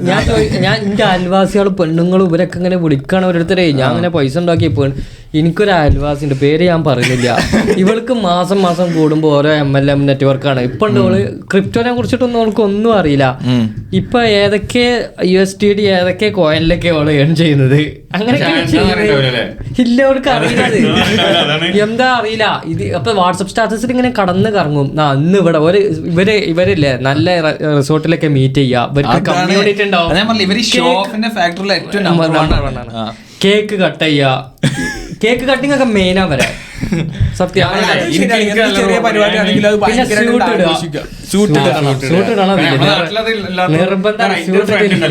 എന്റെ ഒരു ഫ്രണ്ട് ഇതേമാതിരി കോളേജിലായിരിക്കുമ്പോ ഓൾറെഡി നമ്മളിങ്ങനെ വേറെ കുറെ സ്കാമുകളൊക്കെ നമ്മൾക്ക് അറിയാം എങ്ങനെയൊക്കെ സ്കാമുകൾ ഉണ്ട് എന്നുള്ളത്. അപ്പൊ നമ്മള് മാക്സിമം ഇതിന്ന് ഇങ്ങനെ ഒരു പോയിന്റ് നമ്മൾ ഒഴിഞ്ഞു നിൽക്കുകയാണ്. ആ സമയത്ത് എൻ്റെ ഒരു ഫ്രണ്ടിനോട് പറഞ്ഞിട്ട് നമ്മളിങ്ങനെ കോളേജിൽ നമ്മൾ പല പാർട്ട് ടൈം ജോബ് നോക്കുമല്ലോ. അപ്പൊ എന്നോട് ഒരു ഫ്രണ്ട് പറഞ്ഞു ഓയോ റൂമിന്റെ ഒരു പാർട്ട് ടൈം ഉണ്ട്, എന്താ ഈ പോയിന്റ് ഒരു ക്ലാസ് എന്തോ പ്രൊമോഷൻ ഓയോന്റെ ഇങ്ങനെ റൂം പ്രൊമോട്ട് ചെയ്യുന്ന രീതിയിലൊക്കെ എന്തൊക്കെ പരിപാടികളാണോ എന്നോട് പറഞ്ഞത്. അപ്പൊ ഓനെ അറിയാം ഇത് സ്കീമാന്ന് പറഞ്ഞാൽ ഞാൻ വരില്ല എന്ന് ഓനെ അറിയാം. എനിക്കറിയാം, മനസ്സിലായി. സ്കീമാന്ന് പറഞ്ഞാൽ ഞാൻ വരില്ല എന്ന് ഓനെ അറിയാം. എന്നിട്ട് ഓൻ എന്നോട് പറഞ്ഞു ഇങ്ങനെ ഓയോ റൂമിന്റെ ഒരു പാർട്ട് ടൈം ജോബ് എന്റെ അടുത്താണ്, ഇന്ന് വാ നമുക്കൊന്ന് പോയി നോക്കാറുണ്ട്. അങ്ങനെ അവിടെ ചെന്നു. അവിടെ ചെന്നപ്പോൾ പറഞ്ഞു അങ്ങനെ ചെറിയ ക്ലാസ്സിൻ്റെ അവിടെ കയറി ഇരിക്കുക, ആൾ വന്ന് പറഞ്ഞുതരും എന്താ ചെയ്യേണ്ടതെന്ന് പറഞ്ഞു. ഞാൻ അവിടെ കയറിയിരുന്നു. അവിടെ കയറുന്ന ആൾ വന്ന് പറഞ്ഞു സാധാരണ പോയിന്റ് ഇങ്ങനെ സൈഡ് അടിയിക്കാണ് നേരം ഇങ്ങനെ എല്ലാരും വെർട്ടിക്കലി കിടക്കുമല്ലോ. ഇവിടെ ഒരാള് രണ്ടാളിങ്ങനെ ഇയാളെന്താ വെച്ചാൽ ഇങ്ങനെ ഒരു വരച്ചാണ്ട് ഇവിടെ ഒരാള് എന്നിട്ട് ഇങ്ങോട്ട് ഒരാൾ ഇങ്ങനെ വരച്ചു പോയി. മനസ്സിലായി ഇത് സ്കീം വേറെ. എന്നിട്ട് അയാൾ പറഞ്ഞു നമുക്ക് പ്രൊഡക്റ്റ് ഉണ്ട്, മലേഷ്യക്ക് ട്രിപ്പ്, നമ്മളൊക്കെ കോളേജിൽ മലേഷ്യക്ക് പോയ ആൾക്കാരൊക്കെ ഉണ്ട്, മലേഷ്യക്ക് ട്രിപ്പ്, പിന്നെ വാച്ച് റോളക്സിന്റെ എന്തോ വാച്ചൊക്കെയാണല്ലോ പ്രൊഡക്ട്സ് 28,000 അന്ന് അതിന് സ്റ്റാർട്ട് ചെയ്ത്. ഞാൻ എന്നിട്ട് കുറെ കൗണ്ടർ ക്വസ്റ്റ്യൻ ചോദിച്ചു. അതായത് അപ്പൊ അയാൾ പറഞ്ഞു ഓക്കെ ഇത് ക്വസ്റ്റ്യൻസിൽ ആൻസർ വേറെ ആൾ തരുമെന്ന് പറഞ്ഞു. ക്ലാസ് ഞങ്ങൾ 8 ആളുണ്ട്. അപ്പൊ ഞാൻ അതിന്റെ ഇടയിൽ ഇങ്ങനെ കുത്തി ചോദിക്കുമ്പോൾ ബാക്കിലോലി അത് എഫക്ട് ചെയ്യുമല്ലോ, കാരണം ബാക്കിലോലും തിരിച്ച് ചിന്തിക്കുമല്ലോ. അപ്പോ അയാൾ എന്നിട്ട് വേറെ ആളെടുത്ത് കൊണ്ടുപോയി. എന്നിട്ട് അയാൾ എന്നോട് കുറെ ഉപദേശിച്ചു ഇങ്ങനെയൊക്കെയാണ് അങ്ങനെ. ഞാൻ ഒരു നിലക്കും അടുത്തില്ല, ഞാൻ അവിടെ നിന്ന് പോകുന്നു. ഞാൻ അവിടെ ചൂടായി. ഇത് ഞാൻ ആദ്യം പറഞ്ഞ ഞാൻ വരൂലേനു, വെറുതെ ആക്കാനാറുണ്ട്. കാരണം സ്കീം ഇങ്ങനത്തെ പലതും ഉണ്ട്. നമുക്ക് ഒരു അറിവിന് ഒരു പോയിന്റ് എത്തിക്കണം. അല്ല നിശ്ചയായി പിന്നെ സ്മാർട്ട് വേയുടെ പ്രൊഡക്റ്റ് പറഞ്ഞില്ലേ, അതെന്തായിരുന്നു പ്രൊഡക്റ്റ്? ഷവർ ജെൽ ഉണ്ടേനി, 2 ടൈപ്പ് ഷവർ ജെൽ ഉണ്ടേനി, ഷാമ്പു ഉണ്ടേനി. ഷവർ ജെല്ലും ഷാമ്പു ഞാൻ യൂസ് ചെയ്തിരിക്കണേ. പക്ഷെ വേറെ ഒരു ക്രീമൊക്കെ ഉണ്ടേനി. അന്നൊന്നും നമ്മൾ ഈ ബോഡി ക്രീമും മോയ്സ്ചറൈസറും ഒന്നും തേക്കാത്ത പ്രായമാണ് നമ്മുടെ നാട്ടിൽ. ഞാനൊന്നും അങ്ങനെ കണ്ടിട്ടൊന്നും. ഞാനൊക്കെ ഇവിടെ വന്നതിന് ശേഷം ഷവർ ജെല്ല് ഇങ്ങനെ മോയ്സ്ചറൈസറൊക്കെ അത്ര ഉപയോഗിക്കണത്. നാട്ടിൽ പറഞ്ഞാൽ നമ്മളങ്ങനെ ഉപയോഗിക്കൂല, സോപ്പൊക്കെ ഉപയോഗിക്കുന്നല്ലാതെ ക്രീമുകളൊന്നും ഞാൻ അങ്ങനെ ഉപയോഗിക്കുന്ന ടൈപ്പല്ലേ ഇനി. അപ്പൊ അതൊക്കെ അവിടെ ഉണ്ട്. ഇനി ഷവർ ജെല്ലും ഷാമ്പു ഒക്കെ യൂസ് ചെയ്യും.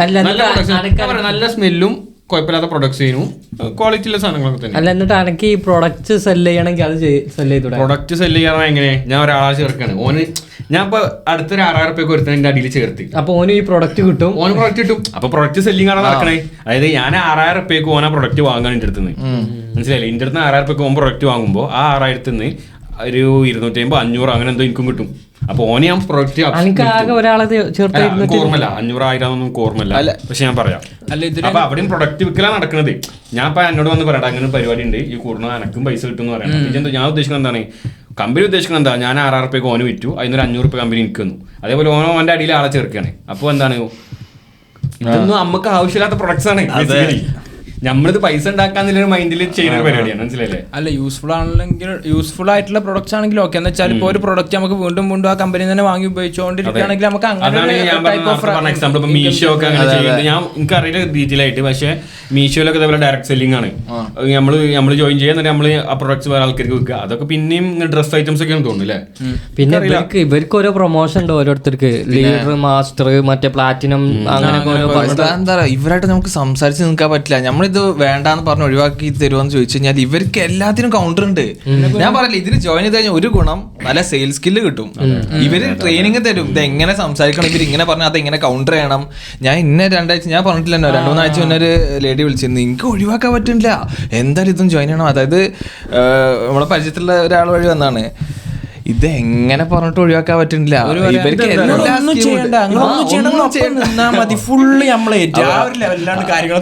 അപ്പൊ ഞാൻ പൈസ ഓരോ ഉദ്ദേശം എന്താ പറയാ, നമ്മള് പോളണ്ടിലാണല്ലോ. അപ്പൊ പോളണ്ടിൽ നെറ്റ്വർക്ക് കിട്ടാനാണ് ഇന്നെ വിളിച്ചത്. അപ്പൊ ഞാൻ പറഞ്ഞു ഇന്ത്യയിൽ ഇപ്പൊ പൈസ ഒന്നുമില്ല, പൈസ ഒക്കെ നമ്മളിട്ടോളാം, അതൊന്നും കുഴപ്പമില്ല. അങ്ങനെ പറഞ്ഞേ ഒരിക്കൽ എങ്ങനെയല്ലേ ഞാൻ വഴി ഇവിടുത്തെ നെറ്റ്വർക്ക് കിട്ടണം, അതാണ് ഒരു ഉദ്ദേശം. ആൾക്കാരിലേക്ക് ഇറങ്ങി ചെല്ലാൻ പറ്റണം. എന്തായാലോ ഇതെന്ന് വെച്ചാൽ ഇപ്പൊ ഞാൻ മഞ്ചേരിയില് നമ്മുടെ നാട്ടില് ഒരു ഹോട്ടലിൽ ഇതേപോലെ ഇതിന്റെ ഒരു ക്ലാസ്സിന് പോയിക്കണം. ഇതൊരു ഫ്രണ്ട് വിളിച്ചു പോയിട്ട്, അപ്പൊ അവിടെ ചെല്ലുമ്പോൾ ഒരു പ്രീമിയം ട്രീറ്റ്മെന്റ് ആണ്. നമുക്ക് ഇവിടെ കിട്ടാത്തൊരു സംഭവമാണ്. ഇപ്പൊ നാട്ടിലെ കേസിൽ നമ്മൾ ചെല്ലുമ്പോൾ തന്നെ കോട്ട സുട്ട് 2-3 ആൾക്കാർ ഒരു ആധികാരികമായിട്ട് എന്തോ കാര്യം സംസാരിക്കുന്നത്, ചെല്ലുമ്പോൾ വെൽക്കം ഡ്രിങ്ക്, ഫുഡ്, പിന്നെ കുറെ ചെക്കന്മാർ ഇരിക്കണ്. അപ്പൊ മൊത്തത്തിൽ നമ്മൾ നോക്കുമ്പോൾ നമുക്കൊരു പ്രീമിയം ട്രീറ്റ്മെന്റും നമ്മളൊരു എന്താ പറയാ, നമ്മൾ വേറൊരു ഒരു കൾട്ടിന്റെ ഭാഗമാകുക, അല്ലെങ്കിൽ ഒരു നല്ലൊരു കമ്മ്യൂണിറ്റി, അത്യാവശ്യം നമ്മളെ ലിവിങ് സ്റ്റാൻഡേർഡിനെക്കാട്ടും കുറച്ച് മുകളിൽ നിൽക്കുന്ന ഒരു ലിവിങ് സ്റ്റാൻഡേർഡിലെ ആൾക്കാരുടെ കമ്മ്യൂണിറ്റിക്ക് ഒരു എൻട്രി കിട്ടുക. അങ്ങനത്തെ ഒക്കെ വരുന്ന സമയത്ത് നമുക്ക് ഓൾറെഡി മെന്റലി നമ്മൾ ഓക്കെ കുഴപ്പമില്ല, പോയാലും 1,000 റുപ്യ ഇടാ, അങ്ങനെ വിചാരിച്ചിരുന്നവരാണ് കൂടുതലും. പിന്നെ കടം വാങ്ങിയിടുന്നവരും ഉണ്ട് കേട്ടോ. പക്ഷെ എല്ലാവരും ഇത് കണ്ടിട്ടാണ് ഒരു പ്രീമിയം ട്രീറ്റ്മെന്റ് കിട്ടും, നമ്മൾ ആ ഒരു പ്രീമിയം കാറ്റഗറിക്ക് ലൈഫ് സ്റ്റൈൽ ഉയർത്താൻ പറ്റും എന്നൊക്കെ ചിന്തിച്ചിട്ടാണ് എല്ലാവരും ഇതിക്ക് ഫണ്ടിടണേ. എന്താ പറഞ്ഞത്? അല്ലെ എന്താ പറയാ, നമ്മളെ സർക്കിള് മാറുകയാണ്. എപ്പോഴും കേൾക്കുന്ന ഒരു കോട്ടല്ലേ, നിങ്ങളെ സർക്കിൾ പോലെ ആയിരിക്കും നിങ്ങളെ ഗ്രോത്ത് എന്ന്. അതേപോലെ ആൾക്കാരെ നമ്മള് മെന്റലി ഓക്കെ ഇതൊക്കെയാണ് ഞാൻ ആഗ്രഹിച്ച ലൈഫ് എന്ന് വിചാരിക്കാണ്.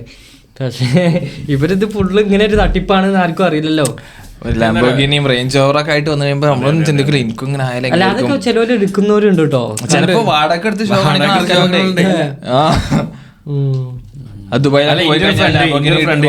ഓനെന്താ ചെയ്തെന്ന് വെച്ചാല്, ഓന് ഇങ്ങനത്തെ ഒരു നെറ്റ്വർക്ക് ഓന് ഉണ്ട്.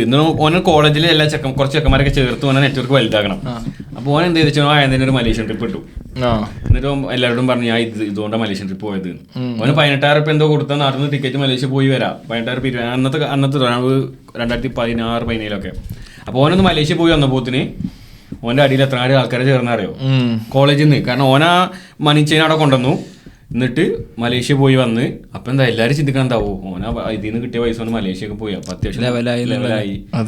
ആ ഒറ്റ ട്രിപ്പ് കൊണ്ട് ഓന്റെ അടിയിൽ 15 ആള് ഗ്രൂപ്പ് ഓനാ ഫണ്ട് കിട്ടി.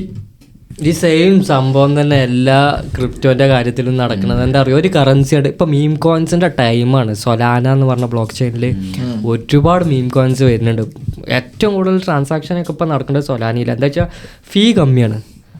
അപ്പോൾ ഒരുപാട് മീം കോയിൻസ് വരുന്നുണ്ട്. ഇപ്പോൾ കുറച്ച് ടെക്നിക്കൽ ടേംസ് ഒഴിവാക്കി അതെ, മീം കോയിൻസ് പറഞ്ഞിട്ടുണ്ടെങ്കിൽ യൂട്ടിലിറ്റി ഒന്നും ഇല്ലാത്ത, അതായത് ഒരു ഉപകാരമില്ല, ജസ്റ്റ് ഒരു ഫണ്ണായിട്ട് ആൾക്കാർ ഉണ്ടാക്കേണ്ടതാണ്. കമ്മ്യൂണിറ്റി ആൾക്കാർ ബിൽഡ് ചെയ്ത് വരുന്നത്, ഒരുപാട് ആൾക്കാർ ഒരു തമാശ രൂപത്തിൽ ഉണ്ടാക്കുന്ന കോയിൻസ്.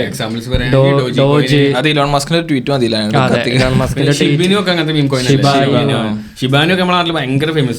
ഡോജ്, ഷിബായിനു, പിന്നെ Pepe the meme, Pepe the frog, ഇതൊക്കെ കുറേ കോയിൻസ് ഉണ്ട്.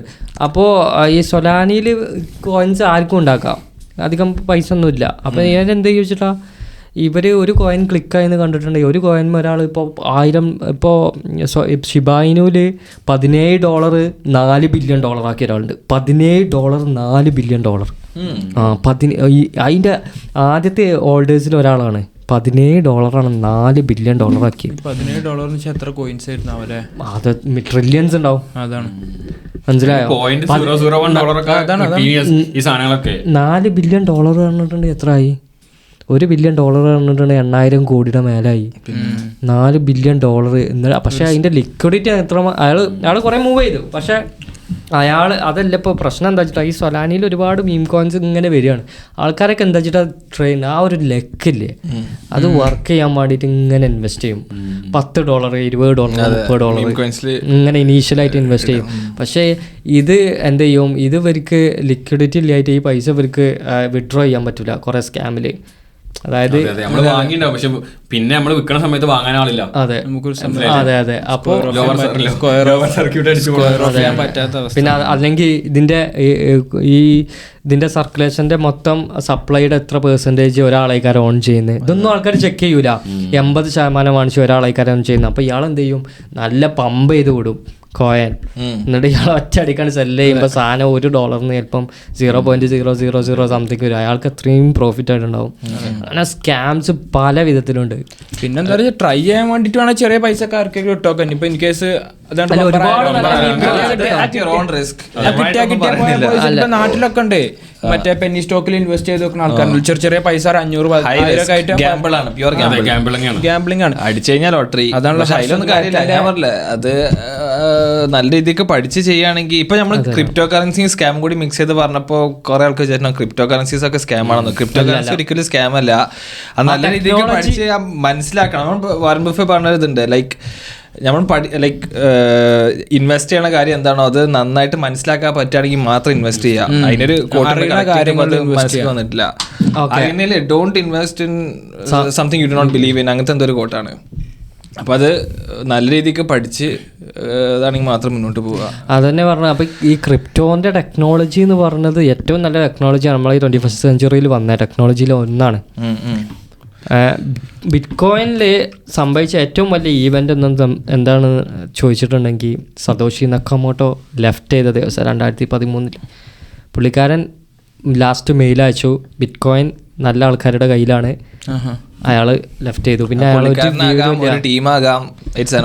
CIA എന്ന് പറയുന്നവരുണ്ട്, പുട്ടിനാണെന്ന് പറയുന്നവരുണ്ട്, ഇലോൺ മസ്ക് ആണെന്ന് പറയുന്നവരുണ്ട്, ഒന്നിനും ചൈനയാണെന്ന് പറയുന്നവരുണ്ട്. പക്ഷെ ഒന്നിനൊരു പ്രൂഫില്ല. എന്താ വെച്ചാൽ ആ ഫണ്ട് അയാളെ അടുത്താണ് ഏറ്റവും കൂടുതൽ ബിറ്റ് കോയിൻസ് ഹോൾഡിംഗ് ഉള്ള ഒരാൾ.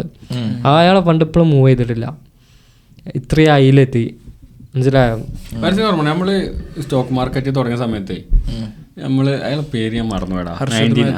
ഹർഷദ് മെഹ്ത്ത ഇന്ത്യയിൽ വെച്ച ഏറ്റവും വലിയ സ്കാം. ബ്യൂട്ടിഫുൾ ആണല്ലേ. എന്താണ് അത്? അത് എനിക്ക് ഓർമ്മയില്ല, സ്റ്റോറി ഓർമ്മ എനിക്ക്. പക്ഷെ ഫുള്ളി ആയിട്ട് എക്സ്പ്ലെയിൻ ചെയ്യാൻ മാത്രമല്ല ഓർമ്മ കിട്ടില്ല. ആ സമയത്ത് നമ്മൾ നോക്കിയിട്ടുണ്ടായിരുന്നു. ബേസിക്കലി മൂപ്പർ ഇങ്ങനെ ഒരു സ്റ്റോക്ക് മാർക്കറ്റിന്റെ സ്കീം. പക്ഷെ ബ്രോക്കറേജ് ഫേമിലായിരുന്നു മൂപ്പർ ആദ്യം വർക്ക് ചെയ്തുകൊണ്ട്. ഇതിന്റെ ഇങ്ങനെ റാൻഡമായിട്ടുള്ള ഓർമ്മ വന്നിട്ട് അപ്പോൾ മൂപ്പര് ഇങ്ങനെ ഒരു ഫേമിലാണ് വർക്ക് ചെയ്തുകൊണ്ടിരുന്നത്. അപ്പോൾ ഈ ഫേമിൽ വർക്ക് ചെയ്തുകൊണ്ടിരുന്ന സമയത്ത് തന്നെ ഒരുപാട് റിലേഷൻഷിപ്പ് മൂപ്പർക്ക് ഉണ്ടാക്കാൻ പറ്റിയിട്ട് കൂടുതൽ പൈസ ഇൻവെസ്റ്റ് ചെയ്യണം, അങ്ങനെ വലിയ വലിയ ആളുകളായിട്ട് നല്ല രീതിയിൽ ഒരു എന്താ പറയുക ഒരു ബോണ്ട് മൂപ്പർക്ക് ഉണ്ടാക്കാൻ പറ്റിയിട്ടുണ്ട്. അപ്പോൾ ആ സമയത്ത് മൂപ്പര് മനസ്സിലാക്കി എന്താ വെച്ചാൽ മൂപ്പർക്ക് സ്വന്തമായിട്ട് എന്തുകൊണ്ട് ഒരു ഫേം തുടങ്ങിക്കൂടാ. അങ്ങനെ മൂപ്പര് സ്വന്തമായിട്ട് ഫേം തുടങ്ങിയിട്ട് ഇൻവെസ്റ്റ്മെന്റ് അഡ്വൈസസും കാര്യങ്ങളൊക്കെ കൊടുത്തുകൊണ്ടിരുന്നു. അങ്ങനെ മൂപ്പര് ഇങ്ങനെ പോപ്പുലാരിറ്റി ഭയങ്കരമായിട്ട് കൂടുതൽ തുടങ്ങി. കാരണം മൂപ്പര് ഒരു സ്കീം എന്താണെന്ന് വെച്ചാൽ ഏതെങ്കിലും ഒരു ചെറിയ കുഞ്ഞ് സ്റ്റോക്ക് കണ്ടെത്തിയിട്ട് അതിൽ നല്ല രീതിയിൽ ഹ്യൂജ് ആയിട്ട് പൈസ ഇടുക. അപ്പോൾ നല്ല രീതിയിൽ സ്റ്റോക്കിന്റെ പ്രൈസ് മേലെ എത്തില്ല. അപ്പോൾ മൂപ്പര് അവിടെ എത്തിയിട്ട് അത് എന്താണ് സ്ക്വയർ ഓഫ് ചെയ്യും.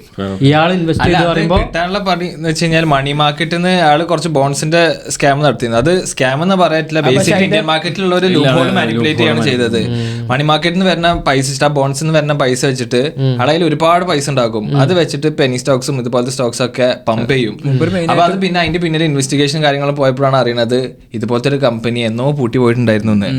അങ്ങനത്തെ ഒരു സ്റ്റോക്കാണ് ട്രേഡ് ചെയ്തുകൊണ്ടിരിക്കുന്നത്. ഇയാള് പമ്പ് ചെയ്യുമ്പോ എങ്ങനെ ഇല്ലീഗൽ ആവണ്ടേ?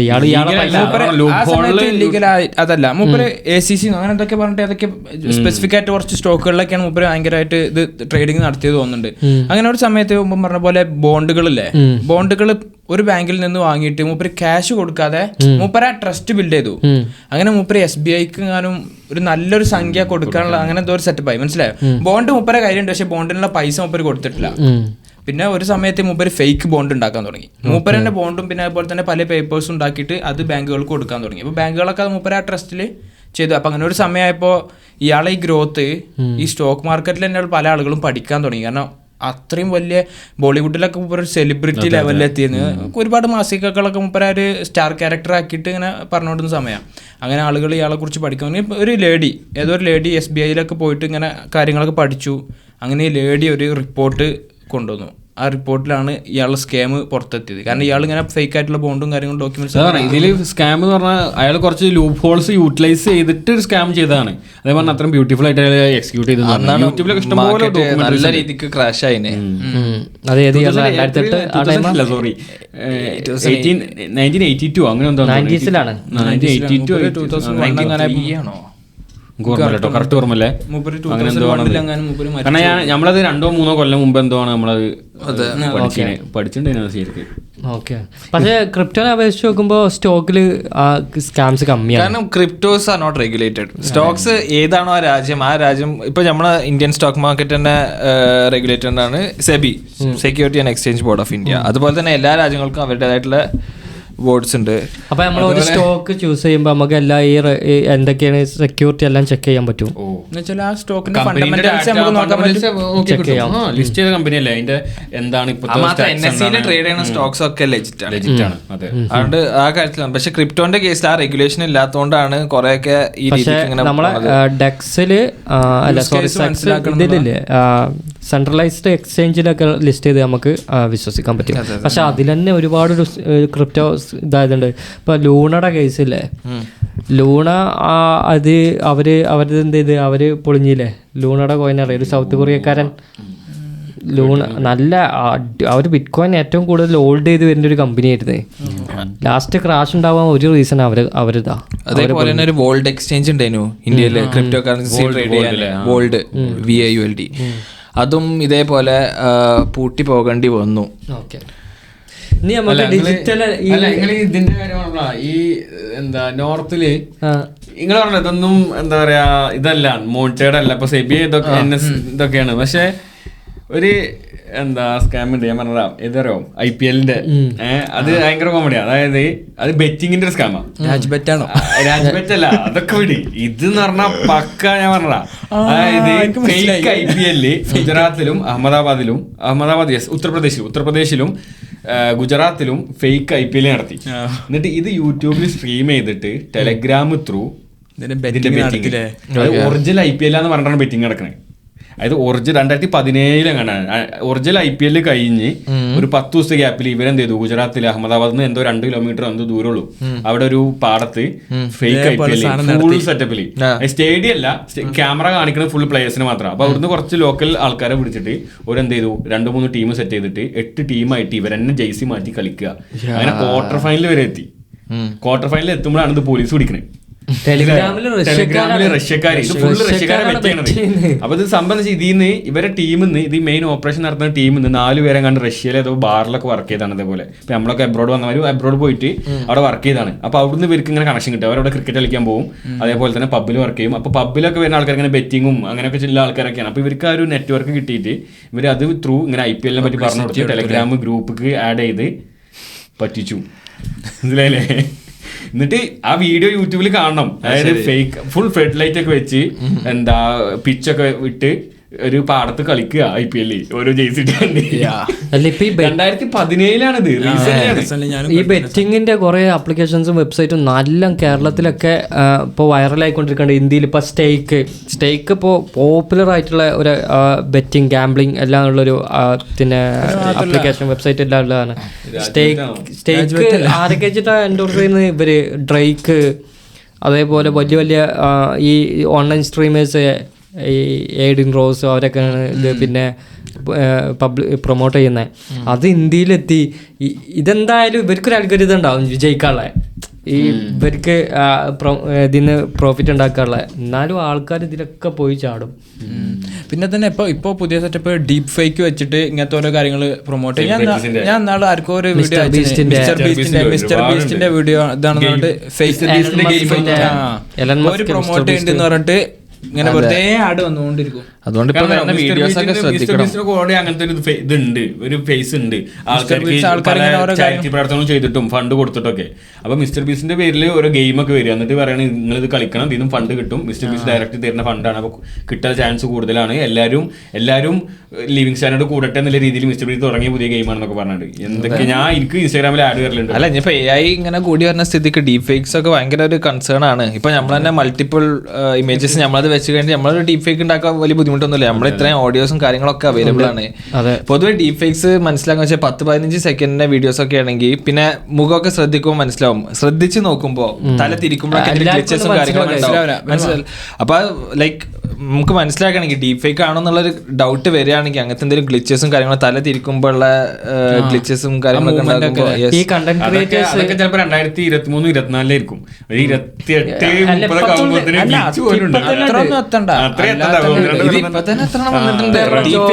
എത്രയോ ക്യാഷ് പറ്റിച്ച ആൾക്കാരുടെ സ്റ്റോറീസ് ഉണ്ട്. ജോറോഗന്റെ ഏറ്റവും കണ്ടന്റ് ക്രിയേറ്റേഴ്സ് ഏറ്റവും കൂടുതൽ കണ്ടന്റ് ഉണ്ടാക്കാൻ AI വെച്ചിട്ട് ജോറോഗന്റെ ശബ്ദം ഉണ്ടാക്കുക. അവര് ജോറോഗന്റെ ഫേസ് കാണിക്കൂല, ഫുൾ ബി റോൾസില് അതും AI ജനറേറ്റ് ചെയ്ത ഇമേജ് ഒക്കെ വെച്ചുകൊണ്ട് പോലെ കൺസ്പിറസീസ് ഒക്കെ വലിയ കഥ ആക്കിയിട്ട് റിയലിസ്റ്റിക് ആയിട്ട് അവർ കാണിക്കും. ഇതൊക്കെ ആൾക്കാർ വിശ്വസിച്ച് എന്ത് ചെയ്യും, ഫോളോ ചെയ്യും. ഒരുപാട് ആൾക്കാർ തട്ടിപ്പിന് ഇരയായിട്ടുണ്ട് റീസെൻ്റ്ലി. ഒരുപാട് സ്കാമിന് ഇപ്പോൾ റീസെൻ്റ്ലി ഞാൻ ആദ്യത്തെ കേസ് എന്താണ് നമ്മളതിൻ്റെ അവരെ പുള്ളിക്കാരൻ്റെ കോളോ അതേപോലെ വീഡിയോ എന്തൊക്കെ വെച്ചിട്ടുള്ള ഒരു സ്കാം ഒക്കെ ഉണ്ടായിരുന്നു റീസെൻ്റ്ലി. അങ്ങനെ ഒരുപാട് ഈ എലൺ മസ്കിന്റെ ഉണ്ടായിരുന്നു. വേറെ പറയണേ, ഇത് വേറൊരു കോമഡി ഉണ്ട്. നിങ്ങൾക്ക് നമ്മൾ വീഡിയോസ് കാണുന്ന 90s ഉള്ള ആൾക്കാരാണെന്നുണ്ടെങ്കിൽ അവർക്ക് മനസ്സിലാവും.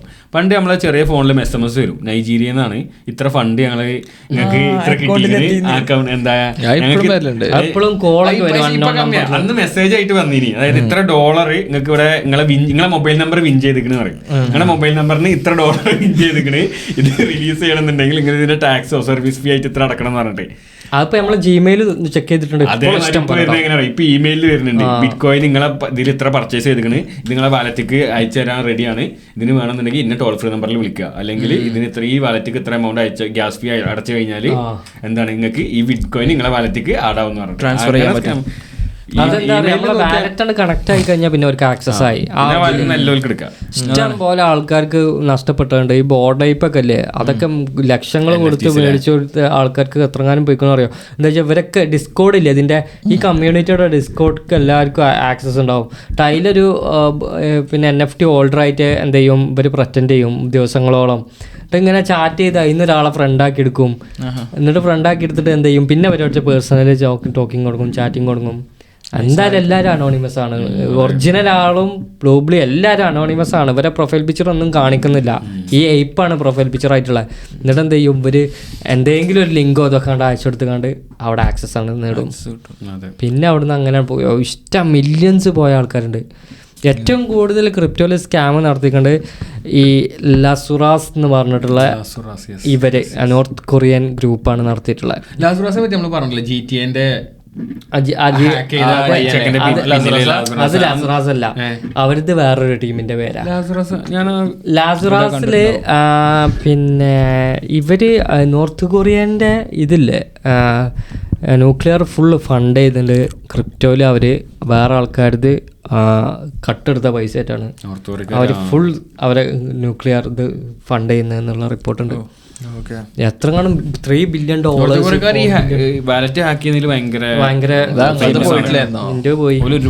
അറ്റാക്കില്. എന്നിട്ട് എനിക്ക് കാണാൻ പറ്റി, നമുക്ക് എന്താ പറയാ, നമുക്ക് ഇങ്ങനെ അറിയാം അവരെ ഈ ഇത് നോക്കിയാൽ അറിയാം ആ വാലറ്റ് ക്രിപ്റ്റോയില് ഒരു നല്ലൊരു ബെനിഫിറ്റ് ഉള്ളത്. നമുക്ക് ആശ നോക്കിയിട്ടുണ്ടെങ്കിൽ അവരെ വാലറ്റ് നമുക്ക് ആക്സസ് ചെയ്യാം. അതിലുണ്ട് ഇഷ്ടം പോലെ ആൾക്കാരത് എത്തേറിയോ ഹാക്ക് ചെയ്തതും എല്ലാം ഇപ്പൊ മാംഗോ എന്ന് പറഞ്ഞൊരു പ്ലാറ്റ്ഫോം ഉണ്ടായിരുന്നു ക്രിപ്റ്റോന്റെ. അതില് അവരെ ഒരു ആളെ ഹാക്ക് ചെയ്തു. $500 മില്യൺ എടുത്ത്. 500 മില്യൺ 110 മില്യൺ ഇതിൻ്റെ ഒരു മില്യൺസ് നല്ല ഡോളേഴ്സ് ഉണ്ട്. അപ്പോൾ അങ്ങനെ എന്ത് ചെയ്ത് ഇവർക്ക് കിട്ടില്ല, ഒരു രക്ഷയില്ല. അങ്ങനെ ആക്കറിനായിട്ട് കോണ്ടാക്ട് ചെയ്ത് ഇവരെന്ത് ചെയ്ത് ഒരു അഗ്രിമെൻറ്റിലെത്തി. പിന്നെ ഞങ്ങൾ $30 മില്യൺ അല്ലെങ്കിൽ $50 മില്യൺ നിങ്ങൾക്ക് കീപ്പ് ചെയ്യാം, ബാക്കി ഞങ്ങൾക്ക് തരണം എന്ന് പറഞ്ഞിട്ട്. അതാണ് ആക്കറിനും സുഖം. എന്താ വെച്ചാൽ അവനെ എവിടെയും ഫ്രീസിങ് വരില്ല. പിന്നെ എനിക്ക് ഇത് എടുക്കണം എന്നുണ്ടെങ്കിൽ ബൈനാൻസൊക്കെ എവിടേക്കെങ്കിലും മൂവ് ചെയ്യുമ്പോഴോ അല്ലെങ്കിൽ ഏതെങ്കിലും അറിയപ്പെടുന്ന വാലറ്റിലോട്ട് മൂവ് ചെയ്യുമ്പോൾ അവർക്ക് ഫ്രീസ് ചെയ്യാം. അത് ഒഴിവാക്കി കിട്ടി. എനിക്ക് ഈ ഫണ്ട് ലീഗലായിട്ട് എടുക്കാം. മനസ്സിലായോ? അപ്പം അങ്ങനെ കുറേ സംഭവങ്ങൾ നടക്കുന്നതുണ്ട്.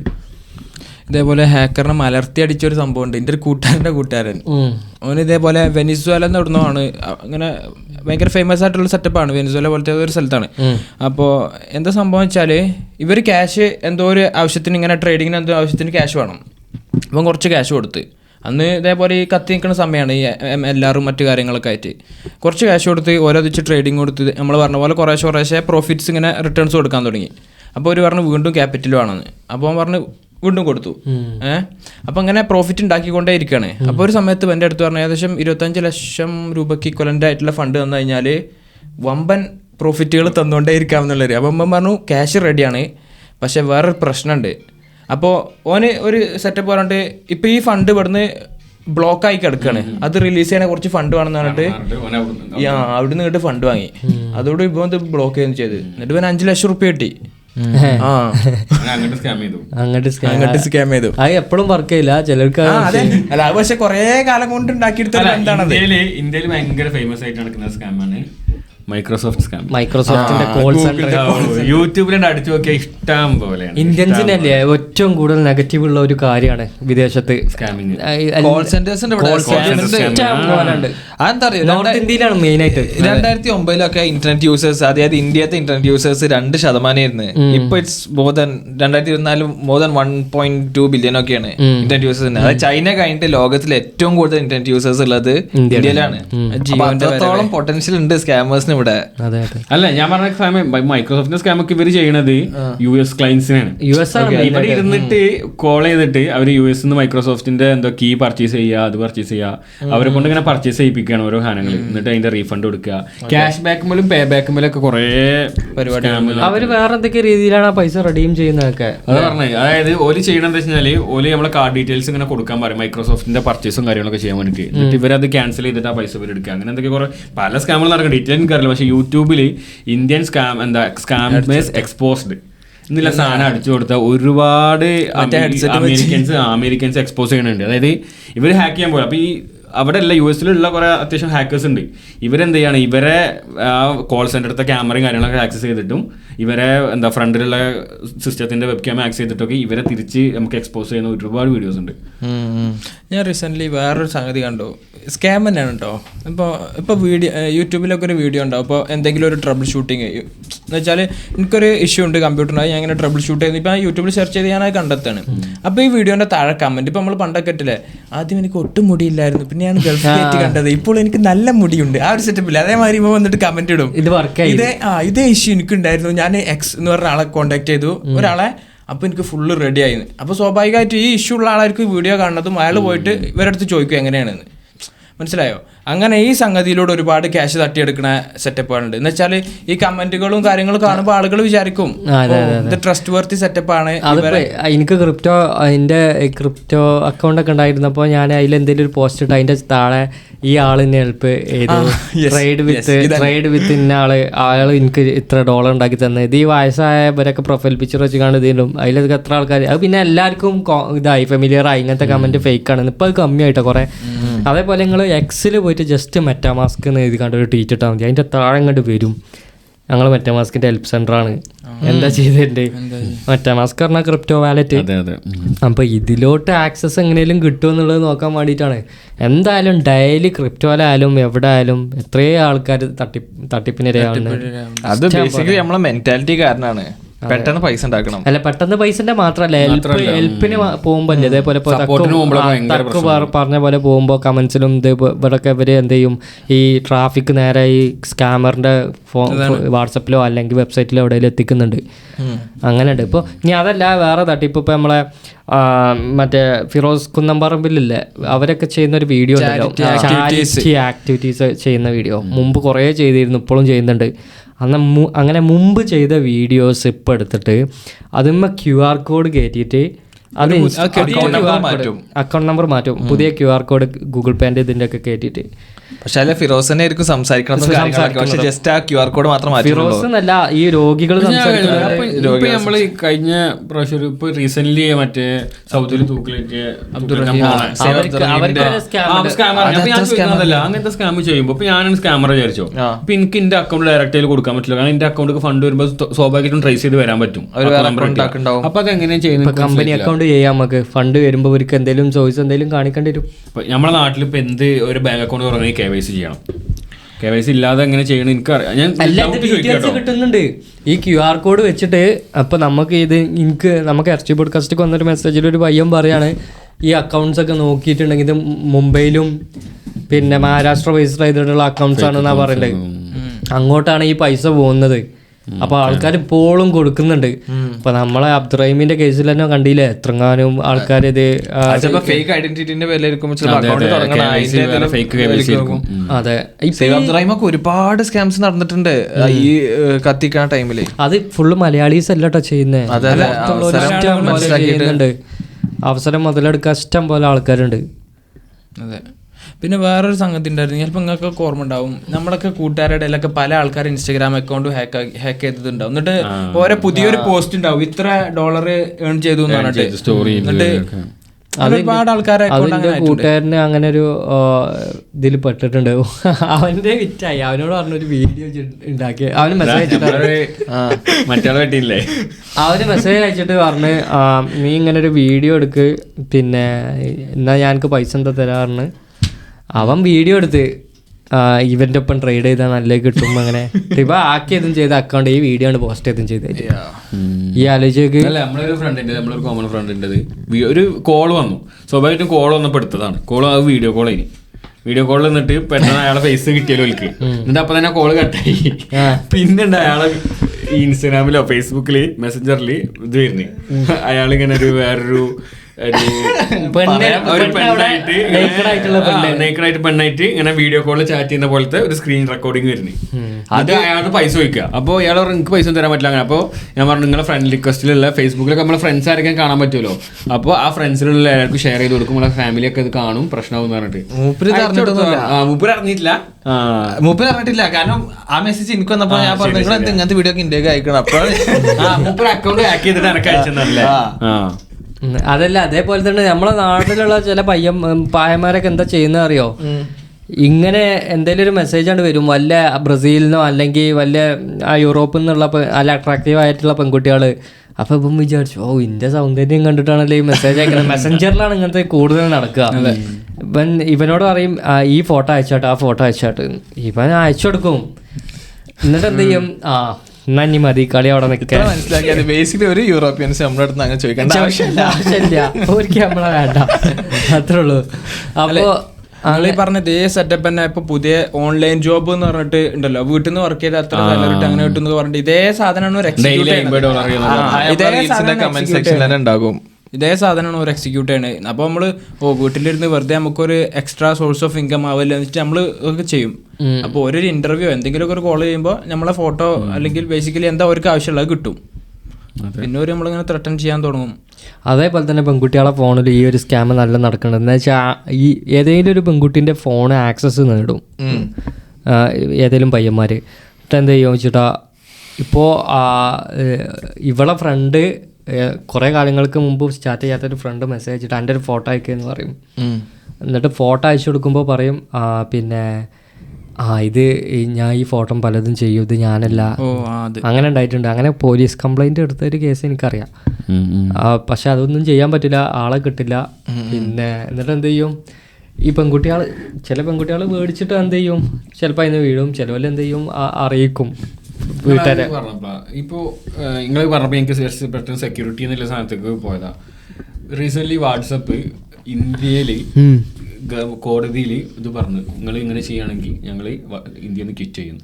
എങ്ങനെ ചെയ്യുകയാണെങ്കിൽ, അതായത് ഗവൺമെന്റ് ചോദിക്കുകയാണ് വാട്സപ്പിന്റെ ഡാറ്റ ഒക്കെ വേണം. അതായത് ആൾക്കാർ ചാറ്റ് ഇപ്പോൾ വാട്സപ്പിൽ എൻഡ് ടു എൻഡ് എൻക്രിപ്റ്റഡ് ആണ്. നമ്മൾ ഞാൻ അയക്കുന്ന മെസ്സേജ് ഗ്രൂപ്പ് ചാറ്റ് എനിക്കറിയില്ല, പക്ഷേ പേഴ്സണൽ മെസ്സേജ് എന്തായാലും എൻക്രിപ്റ്റഡ് ആണ്. ഇപ്പോൾ ഞാൻ എനിക്ക് അയക്കുന്ന മെസ്സേജും എനിക്ക് അയക്കുന്നൊന്നും വാട്സപ്പിന് പോലും കിട്ടൂല, എൻക്രിപ്റ്റഡ് ആണ്. പക്ഷെ അത് ഇന്ത്യൻ ഗവൺമെന്റ് ഇവരോട് ചോദിച്ചു, IT-ന്റെ എന്തോ ടീം ഇവരോട് ചോദിച്ചു ഞങ്ങൾക്ക് ഇങ്ങനെ കേസിന്റെ പല ആവശ്യവും ഡാറ്റ വേണമെന്ന്. അത് ഗവൺമെന്റ് ചോദിച്ചുകൊണ്ട് സ്വാഭാവികമായിട്ടും വാട്സപ്പ് കൊടുക്കില്ല എന്ന് പറഞ്ഞു. അവർ പറയുകയാണ് നിങ്ങൾ ഇങ്ങനത്തെ നിയമങ്ങൾ കൊണ്ടുവരികയാണെങ്കിൽ ഞങ്ങൾ വാട്സപ്പ് ഇന്ത്യയിൽ നിന്ന് കിറ്റ് ചെയ്യുന്നു. ശരി, കാരണം അവർക്ക് അപ്പോഴും സെക്യൂരിറ്റി ആണോ അല്ല ഇമ്പോർട്ടൻസ്. ഇപ്പോൾ ഐഫോണും അങ്ങനെ പറഞ്ഞല്ലോ, ഞാൻ മറ്റേ എൻ്റെ വീഡിയോയിൽ റീലിൽ കണ്ടിരുന്നു, മറ്റേ ഐഫോണിന്റെ ഒക്കെ റീൽ ചെയ്യുന്ന ഐഫോണുകാരും പറഞ്ഞിട്ടുണ്ട് സെക്യൂരിറ്റി ഞങ്ങൾക്ക് ഇമ്പോർട്ടൻ്റ് ആണ്, വിൽ ജസ്റ്റ് ക്വിറ്റ്. അതെ, അവർക്ക് അത്രേ ഉള്ളൂ. ഡാറ്റ എത്രത്തോളം ലീക്ക് ആവുന്നുണ്ട്. നമ്മളിപ്പോൾ ഏതെങ്കിലും കടയിൽ പോയിട്ട് നമ്മൾ സാറയിൽ നാളെ പോയപ്പോൾ അവർ ചോദിച്ചിരുന്ന ആപ്പ് ഉണ്ടോ, ആപ്പില്ലെങ്കിൽ ഇൻസ്റ്റാൾ ചെയ്ത് കഴിഞ്ഞാൽ 15% ഓഫ് കിട്ടും, 50% ഓഫ്. ബേസിക്കലി ഇത് ഓഫ് കിട്ടുമ്പോൾ നമ്മൾ ആരും അക്കൗണ്ട് ഉണ്ടാക്കി മൊബൈൽ നമ്പറും ഡീറ്റെയിൽസ് വെച്ച് രജിസ്റ്റർ ചെയ്യും, നമ്മുടെ ഡാറ്റയാണ് അങ്ങോട്ട് പോകുന്നത്. നിങ്ങൾക്ക് ഇവിടെ കോൾ സെന്ററിൽ നിന്ന് ഇങ്ങനെ കോഡ് വരാറുണ്ടോ? പോളിഷിൽ ഇവിടുന്ന് വരും, എനിക്ക് വരാറുണ്ട്. എനിക്ക് പോളിഷാണ് സംസാരിക്കുക, ഞാൻ ഇംഗ്ലീഷ് സംസാരിക്കാൻ പറയുമ്പോൾ അവർ കോൾ കട്ട് ചെയ്യും. എൻ്റെ ഫ്രണ്ടിൻ്റെ കേസല്ല, വേറൊരു റീലിയും കണ്ടതാ. അതിൽ ഒരു പെൺകുട്ടിനോട് വിളിക്കുന്നുണ്ട്, എന്നിട്ട് പറയും നിങ്ങളിങ്ങനെ എത്ര ഇതുവരെ വർക്ക് ചെയ്യണേ, ടാക്സ് അടച്ചിട്ടില്ല ഗവൺമെൻറ് എന്നാണ് പറഞ്ഞിട്ട് വിളിക്കുന്നത്. ഇപ്പോൾ നമ്മളൊക്കെ TRC ഓഫീസൊക്കെ പോലത്തെ ഇങ്ങനെ ഇമിഗ്രേഷൻ ഓഫീസ് എന്നാണ് വിളിക്കുന്നത്. ഇത്ര ടാക്സ് അടച്ചിട്ടില്ല, നിങ്ങൾക്ക് ഇത്ര പെൻഡിങ് ഉണ്ട്, 3000 പൗണ്ട് നിങ്ങൾ ഗവൺമെൻറ്റിന് അടക്കാനുണ്ട്, ഇല്ലെങ്കിൽ നിങ്ങളോട് എന്താ ഇല്ലീഗലാവും എന്നൊക്കെ പറഞ്ഞിട്ട്. ആൻഡ്രോയിഡ് മുമ്പ് ചെയ്തിരുന്ന ജോലി എന്തായിരുന്നു അറിയോ? പുള്ളിക്കാരന് ഈ ക്യാം ഗേൾസിൻ്റെ ഓൺലൈൻ വെബ്സൈറ്റ്സ് ഉണ്ടായിരുന്നല്ലോ. അപ്പോൾ ഈ ക്യാം ഗേൾ ഓൺലൈനിൽ സ്ട്രീം ചെയ്യുമ്പോൾ കീബോർഡ് വരെ കയ്യിലേക്കാരം. ആൻഡ്രോയിഡും അതുപോലെ കുറച്ച് ആണുങ്ങളാണ് അത് കീബോർഡ് കൈകാര്യം ചെയ്യുക. ഈ പെണ്ണ് ജസ്റ്റ് കീബോർഡിൻ്റെ മുമ്പിൽ ഇങ്ങനെ ഇരിക്കണ പോലെ വീഡിയോയിൽ നിന്നുണ്ടാവും, അഭിനയിക്കും. പക്ഷേ ടൈപ്പ് ചെയ്യുന്നത് ഫുള്ള് വരാം. ഇവരിങ്ങനെ ടൈപ്പ് ചെയ്യും. അപ്പോൾ ഈ അറബികളൊക്കെ ഇതിന് പറ്റിക്കപ്പെടുന്നുണ്ട് ഒരുപാട്. അറബികൾ പല രാജ്യത്തു നിന്നുള്ളവരുണ്ട്. അപ്പോൾ ചില ആൾക്കാർ ചോദിക്കും, അല്ല എക്സ്ട്രീമിലി റിച്ച് ആയ ആൾക്കാർ ചോദിക്കും, ജി എൻ്റെ അടുത്തേക്ക് വരുമോ, പിന്നെ നമുക്കൊന്ന് ഹാങ് ഔട്ട് ചെയ്യാന്നൊക്കെ പറയും. അപ്പോൾ ഇവള് പറയത്ര എനിക്ക് എംബസി പോകണം, അതിന് എൻ്റെ അടുത്ത് പൈസ ഇല്ല, എംബസിൻ്റെ അടുത്ത് നിന്ന് കുറേ പോകണം, എൻ്റെ വീടിൻ്റെ അവിടെ നിന്ന് കുറേ പോകണം, $10,000 പോയിക്കോ. അപ്പോൾ പറയും അവിടെ ഹോട്ടലിൽ സ്റ്റേ വേറെ 10,000. അങ്ങനെ ഇവരെന്ത് ചെയ്യും, ഈ മീറ്റപ്പ് പിന്നെ പോകേണ്ട ദിവസത്തിൽ ഇന്ന് പോകാൻ പറ്റിയില്ല, വേറെ പ്രശ്നം ഉണ്ടായി, അങ്ങനെ എന്ത് ചെയ്യും, പിന്നെ അതേപോലെ അപ്പോയിൻമെൻറ്റ് കിട്ടാൻ വേണ്ടിയിട്ടും വേറെ ഫണ്ട് ഇങ്ങനെ കളക്ട് ചെയ്യും. അങ്ങനെ ലാസ്റ്റ് ഇവർ ചീറ്റ് ചെയ്യാണ്, ഈ എന്നെ ചീറ്റ് ചെയ്യാണെന്ന് കരയാനൊക്കെ ആകുമ്പോൾ എന്ത് ചെയ്യും, ആയിക്കോട്ടെ നമുക്ക് മീറ്റ് ചെയ്യാം, ഫൈനലിൽ മീറ്റ് ചെയ്യാൻ പോകും. മീറ്റ് ചെയ്യാൻ ഒരു ഹോട്ടലിൽ പോകും. ഹോട്ടലിൽ പോയിട്ട് ഇരിക്കുമ്പോൾ ആളങ്ങണ്ട് ലണ്ടനിക്കൊക്കെ വിളിച്ചു വരുത്തും ചിലപ്പം. എന്നിട്ട് അവിടെ ഹോട്ടലിൽ ഇരിക്കുമ്പോൾ ഇവർ അപ്പുറത്തെ ചെയറിൽ വേറെയും പോയിരിക്കും അത്ര. അങ്ങനെയൊക്കെ. അപ്പം എന്താ വെച്ചിട്ടാ ഇതിനൊക്കെ കൂടുതൽ ഇങ്ങനത്തിന് വീടിൻ്റെ ആരാ അറിയോ, ഒരു മിഡിൽ ഏജ് എന്ന് പറയുമ്പോൾ ഒരു 35-50 അല്ലെങ്കിൽ 40-50 ഇതിൻ്റെയൊക്കെ ഇടയിലുള്ള ആൾക്കാർ നല്ല കൊടുക്കുന്നുണ്ട്. മനസ്സിലായോ? അങ്ങനത്തെ കുറേ ഉണ്ട്. അതേപോലെ വേറൊരു ഇമ്പോർട്ടൻ്റ് കാര്യം, ഫീമെയിൽ സ്കാംസിൽ ഇത് സ്കാം എന്ന് പറഞ്ഞിട്ടില്ല, വേറൊരു കാര്യം. ഇപ്പം നമ്മൾ പണ്ട് പട്ടായ പോവുകയാണ് പറഞ്ഞിരുന്നില്ലേ, എന്തിനാ പോയിരുന്നത് പട്ടായയിൽ? ആണുങ്ങളായിരുന്നു കൂടുതൽ പറയുന്നത്. അതായത് മസാജ്, സെക്ഷൽ പ്ലഷർ നേടാൻ വേണ്ടിയിട്ട് ഹാപ്പി എൻഡിങ് ഉള്ള മസാജ് എന്ന് പറയാം, ഓപ്പണായിട്ട് പറയാം. അതിപ്പോൾ ആരും പോണില്ല പഴയ പോലെ. എന്താ വെച്ചാൽ കേരളത്തിലെ എല്ലാ ജില്ലകളിലും ഇതെത്തി. പെരുമ്പാവൂര് പാലം, മറ്റേത് ഇതൊക്കെ ഒരു പാലം ഉണ്ടല്ലോ എറണാകുളത്ത്. അതന്നെ. ഇനി വേറൊരു കാര്യം, ഇതിൽ കൂടുതൽ പോകുന്ന ആരാ? കല്യാണം കഴിഞ്ഞവരാ. കല്യാണം കഴിഞ്ഞ ആണുങ്ങളാണ് ഇതിൽ ഏറ്റവും കൂടുതൽ. ഇതൊരു ഹാർഡായിട്ടുള്ള ട്രൂത്താണ്. എന്താ വെച്ചിട്ടുണ്ടെങ്കിൽ കല്യാണം കഴിഞ്ഞ ആണുങ്ങളാണ് ചീറ്റ് ചെയ്യുന്നത് ഇപ്പോൾ കൂടുതൽ. പക്ഷെ പിടിക്കപ്പെടുന്നത് കൂടുതൽ ആരാറിയോ? പിടിക്കപ്പെടുന്ന ആരാറിയോ? സ്ത്രീകളാണ്. അത് ശരിയാണോ? എൻ്റെ അഭിപ്രായം ഉണ്ടോ? ശരിയാണോ അല്ലേ? ഞാൻ ഒരു കാര്യം പറഞ്ഞുതരാം. പണ്ട് ഗുണ്ടൽപേട്ടേക്ക് ഒരു ട്രിപ്പ് പോകണം പറഞ്ഞിരുന്നു, മൈസൂർക്ക്. ആ ട്രിപ്പ് വൻ ഡേഞ്ചർ ട്രിപ്പാ. ആണ്. ഗുണ്ടൽപേട്ട നന്നായതപ്പോൾ അവിടെ ഒരു പുതിയ CI ആരോ വന്നപ്പോഴാണ് ആ നാട് പുറത്താൻ നന്നായത്. ഇപ്പൊ പഴയ പോലെ ഒന്നും ഇല്ല അവിടെ. ഗുണ്ടൽപേട്ടക്ക് ട്രിപ്പ് ചങ്ങായി, മലപ്പുറം, കോഴിക്കോട്, ഇവിടെ എറണാകുളം, ഇവിടെ എല്ലായിടത്തും ഉണ്ട് മസാജ് സെന്റർ ഉണ്ട്. അത് വിദേശികളൊന്നും അല്ല, മലയാളികൾ മസാജ് ഇടാൻ പഠിച്ച് മസാജ് ചെയ്യാൻ.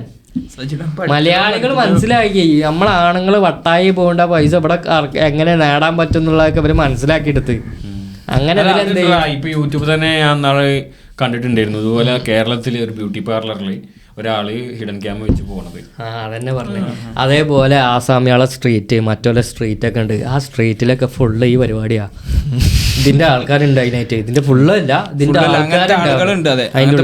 അങ്ങനത്തോടത്ത് എന്ത് ചെയ്യുന്നുണ്ട്, ഈ HIV ഇത് കൂടുതലാണ്. നമ്മൾ എയ്ഡ്സ് എന്ന് പറയേണ്ടതിന് മുമ്പ് നമ്മളത് തിരുത്തണം കേട്ടോ. HIV എയ്ഡ്സ് ആയി മാറണാണ്. പക്ഷെ കൂടുതൽ HIV ആണ്. എയ്ഡ്സ് പിന്നെ ആയി മാറണാണ്. അതിന്റെ ഫൈനൽ സ്റ്റേജിലാണ് അത് എയ്ഡ്സ് ആയി മാറുന്നത്. പക്ഷെ നമ്മളെപ്പോഴെപ്പോഴും എയ്ഡ്സ് എന്ന് പറയുമ്പോൾ അത്രയും ആടായിട്ടുള്ള അവസ്ഥയാണ് അത്. പക്ഷെ നമ്മൾ HIV ആയി മാറുന്ന ഫസ്റ്റ് പറയേണ്ടത്. HIV വന്ന ശേഷമാണ് അത് എയ്ഡ്സ് ആയി മാറുന്നത്. മനസ്സിലായ? HIV വരുമ്പോൾ ആൾക്കാരെ അറിയില്ലത് HIV വന്നിക്കണമെന്ന്. എന്നിട്ടത് അത്രയും ഗാഢമായ സിറ്റുവേഷനിൽ എത്തുമ്പോഴാണ് എയ്ഡ്സ് ആയി മാറുന്നത്. ആ സിറ്റുവേഷനാണ് എയ്ഡ്സ് എന്ന് പറയുന്നത്. എന്തായാലും ഇത്രയുള്ളൂ പറയാനുള്ളത്. ഇനി എൻ്റെ ഒരു അഭിപ്രായത്തിൽ ഒരുപാട് ആണുങ്ങൾ ട്രിപ്പ് പോകുന്നുണ്ടെങ്കിൽ, എല്ലാവരും ഇല്ല കേട്ടോ, ചില ആൾക്കാർ ഇടയ്ക്കിടയ്ക്ക് ട്രിപ്പ് പോകുന്നുണ്ടെങ്കിൽ ഭാര്യനെ ഒഴിവാക്കിയിട്ട് ഡേഞ്ചറാ. ഇടക്കിടക്ക് ട്രിപ്പ് പോകുന്നുണ്ട് വിചാരിച്ചോ. എല്ലാരും ഇല്ലല്ലോ, ചില ആൾക്കാർ അങ്ങനെ ഡേഞ്ചർ ഉണ്ട്. അല്ല അങ്ങനെ പോണ ആളുകൾ അല്ലെങ്കിൽ നമ്മളിവിടെ ഈ മസാജ് സെന്റർ എന്തിനും ഇങ്ങനെ കൂടി വരണം, മസാജ് സെന്റർ എന്തിനു കൂടി വരണം നിശ്ചയം പറയാം. മസാജ് സെന്റർ പട്ടായയിൽ മാത്രം ഉണ്ടായിരുന്ന മസാജ് സെന്റർ ഇപ്പൊ മലപ്പുറത്ത് ഒന്നും രണ്ടൊന്നും അല്ല, കോഴിക്കോട്, എറണാകുളത്ത്, തൃശ്ശൂര്, പാലക്കാട് എല്ലാ ജില്ലയിലും ഉണ്ട്. ഇല്ലാതെ ഞാൻ പറയുന്നില്ല, മലപ്പുറത്തൊക്കെ ഉണ്ട്. പക്ഷെ എല്ലാ മസാജ് സെന്ററും അങ്ങനെ മസാജ് സെന്റർ ബോർഡ് വെച്ച മസാജ് സെന്റർ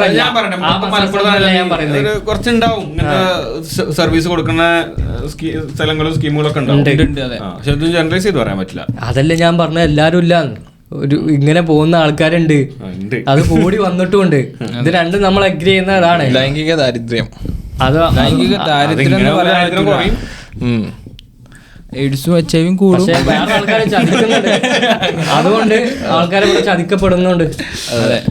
ഈ അറിയാത്തവനൊക്കെ പോയിട്ടുണ്ടെങ്കിൽ പ്രൊട്ടക്ഷൻ ഒന്നും ഇടൂലോ. അതിലൊക്കെ എഡ്യൂക്കേഷന്റെ കമ്മിയാണെന്ന് ഞാൻ പറയുള്ളൂ. പ്രൊട്ടക്ഷൻ ഒന്നും യൂസ് ചെയ്യാതെ ഇങ്ങനെ പോയിട്ടുണ്ടെങ്കിൽ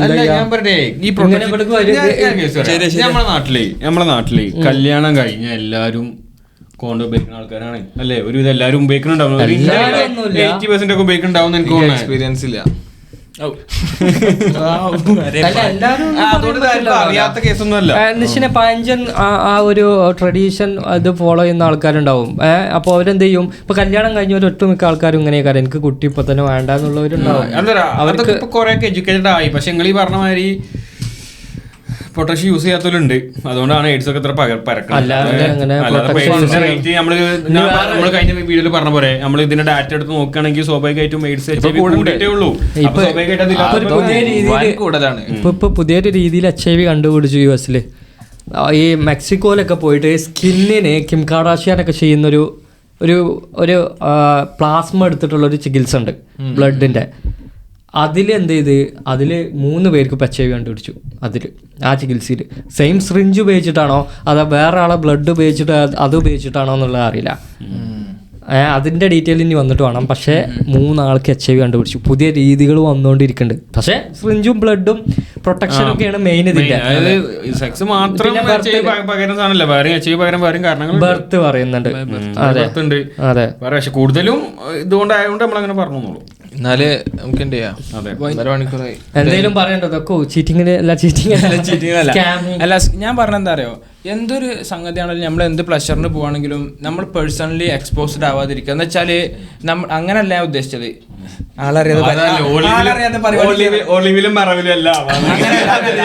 അങ്ങനല്ല, നമ്മളെ പേഴ്സണൽ ഐഡന്റിറ്റിയെ ഇപ്പൊ ഞാൻ ഈ സ്കാമിന്റെ കാര്യം പറഞ്ഞില്ലേ, പേഴ്സണൽ ഐഡന്റിറ്റി നമ്മൾ അതിൽ ഇൻവോൾവ് ചെയ്യുന്ന രീതിയിൽ കാര്യങ്ങളും ഇപ്പൊ എന്താ അറിയോ, പല കാര്യങ്ങളും കാണുമ്പോൾ നമുക്ക് ക്യൂരിയോസിറ്റി ഫാക്ടർ ഉണ്ടാവും. എന്ന് വെച്ചാൽ പൈസ കിട്ടുകയാണ്, അങ്ങനത്തെ പരിപാടികളൊക്കെയാണ്. ഏറ്റവും ആദ്യം ചെയ്യേണ്ടത് എന്താ വെച്ചാൽ നമ്മളൊരു പുതിയ ഫ്രണ്ടിനെ വരെ ഒന്ന് റെഫർ ചെയ്യാതിരിക്കുക. എന്താ സാധനം എന്ന് മനസ്സിലാവാതെ വെറുതെ നമുക്ക് ആ ഫ്രണ്ട്ഷിപ്പ് ലൂസാവും. അതേപോലെ തന്നെ ബാങ്ക് അക്കൗണ്ട് ഡീറ്റെയിൽസ് ഇങ്ങനത്തെ കാര്യങ്ങളൊന്നും ഷെയർ ചെയ്യാതിരിക്കുക. നമ്മൾ പേഴ്സണൽ ഡാറ്റ ഡീറ്റെയിൽസ് ആണ്. അതുപോലെ തന്നെ ഇപ്പോൾ നമ്മൾ നേരത്തെ പറഞ്ഞില്ലേ, ഈ ഫോട്ടോ വീഡിയോ അങ്ങനത്തെ കോളുകളൊക്കെ അറിയാത്ത നമ്പറിൽ നിന്ന് വരുമ്പോൾ എടുക്കാതിരുന്നാൽ മതിയല്ലോ. എല്ലാതും ക്യൂരിയോസിറ്റിയാണ്. പക്ഷേ ഒരിക്കലും ഒരാളും നമുക്ക് വെറുതെ പൈസ തരില്ല. ഈസി മണി എന്ന് പറഞ്ഞൊരു പരിപാടി ഇല്ല. അതാണ് ഏറ്റവും ബേസിക്കലി ആയിട്ട് മനസ്സിലാക്കേണ്ടത്. അങ്ങനെ ഒരു പരിപാടി ഉണ്ടെങ്കിൽ എല്ലാവരും അതിന് പോലെ. നിങ്ങൾ ഏറ്റവും നല്ല പാസീവ് ഇൻകം എന്ന് പറയുന്നത് നിങ്ങൾ വർക്ക് ചെയ്ത് അപ്സ്കിൽ ചെയ്ത് എഫേർട്ട് ഇട്ട് ഉണ്ടാക്കുന്ന ഒരു നല്ല സിസ്റ്റം ഒക്കെ ബിൽഡ് ചെയ്ത് അതിങ്ങനെ ഒരു നിങ്ങൾക്ക് ഇങ്ങനെ മണി തരേണ്ട ഒരു സിസ്റ്റമായി മാറണം. അവിടെയാണ് നിങ്ങൾ പാസീവ് ഇൻകം. അതെ, അല്ല ഇപ്പൊ പോൺസി സ്കീമിലൊക്കെ ഉണ്ട്, മേലുള്ള ആൾക്കാർ പൈസ ഉണ്ടാക്കും, നല്ല ലാവിഷ് ലൈഫ് സ്റ്റൈലൊക്കെ ഉണ്ടാക്കും. പക്ഷെ താഴെയുള്ളവരാണ് പോണത്. അപ്പോ ആ പൈസക്ക് എന്ന് വെച്ച് കഴിഞ്ഞാൽ ഒരു എത്തിക്സും ഒന്നും ഇല്ലാത്തൊരു പൈസ, അതൊരിക്കലും കയ്യിൽ നിൽക്കൂല. മേലെ നിൽക്കുന്ന ആൾക്കാരതാണെങ്കിൽ അതെ. അല്ല ഇപ്പൊ പറയാണെന്ന് വെച്ച് കഴിഞ്ഞാൽ ഇതാണ്, സ്കാംസ് വന്നുകൊണ്ടേയിരിക്കും. കാരണം ഞാൻ പറഞ്ഞില്ല, ഇപ്പോൾ മോർ ദാൻ 1.1 ബില്യന്റെ മേലെയാണ് ഇന്റർനെറ്റ് യൂസേഴ്സ് ഇന്ത്യയിലുള്ളത്. എന്ന് വെച്ച് കഴിഞ്ഞാൽ അമേരിക്ക വെച്ച് കമ്പയർ ചെയ്യുമ്പോൾ മോർ ദാൻ 3 times 4 times ഒക്കെയാണ് ഇന്ത്യത്തെ യൂസേഴ്സ് വരുന്നത്. അപ്പൊ ഇങ്ങനത്തെ സ്കീംസിനൊരു അന്ത്യം ഉണ്ടാവില്ല. Just keep coming. അപ്പൊ നമുക്ക് ചെയ്യണമെന്ന് വെച്ച് കഴിഞ്ഞാൽ awareness is the only key. അപ്പൊ എല്ലാവരും നോക്കുക, പിന്നെ സ്കാംസിലൊന്നും പെടാതിരിക്കുക. ക്രിപ്റ്റോ, സ്റ്റോക്സിന്റെ, പിന്നെ അതേപോലെ ഈ ചാരിറ്റി വർക്ക്, എന്ത് പുതിയ പിന്നിലുള്ള നല്ല MLM ഉണ്ട്, MLM അല്ലാത്ത സ്കാം ചെയ്യുന്നവരുണ്ട്. അതൊക്കെ നോക്കുക. അപ്പോൾ പറഞ്ഞ മാതിരി അറിയാത്തതിൽ പോയി ഓവർനൈറ്റ് മില്യണറോ ആവാനുള്ള സ്കീം നോക്കാതിരിക്കുക, വർക്ക് ചെയ്ത്. അതെ, ലോട്ടറി അടിക്കണം കൺസിസ്റ്റന്റ് ആയിട്ട്. ലോട്ടറി അതുകൊണ്ടല്ലേ ലോട്ടറി കേരളത്തിൽ എന്തുകൊണ്ടാ, പിന്നെ ഒരു വിദേശത്തു നിന്ന് ഒരു സ്ത്രീ വന്നു, ആ സ്ത്രീ എഴുതിയതാണ് കേരളത്തില് നല്ല ലിറ്ററസി കൂടുതലുള്ള ആൾക്കാരാണ്, പക്ഷെ എന്തുകൊണ്ടാണ് അവർ ഇത്ര തോന്നെ ലോട്ടറി കച്ചവടം നടക്കുന്നത് ഇവരെ? യുഎസിൽ ഭയങ്കര സെറ്റ്. നമുക്ക് ലോട്ടറിനെ കുറിച്ച് ഒരു ദിവസം ആണെങ്കിൽ പറയാം. യുഎസിലെ ആ ബിഗ് ബോളോ അങ്ങനെ എന്തോ ആണ് സംഭവം. അതിന്റെ ഈ ദുബായ് കൺട്രീസിലൊക്കെ ഇങ്ങനത്തെ എന്തൊക്കെ സ്കീമൊക്കെ ഉണ്ടല്ലോ. ദുബായിലുണ്ട്, ആൾക്കാരുണ്ട്. പക്ഷെ നമ്മുടെ നാട്ടില് നല്ലുണ്ട്. അതെ, പറഞ്ഞാ നമുക്ക് അതെ. അപ്പൊ എന്താ വെച്ചിട്ടാ എല്ലാരും നോക്കാം. അപ്പൊ നീ അടുത്ത എപ്പിസോഡിൽ കാണാം. ബൈ.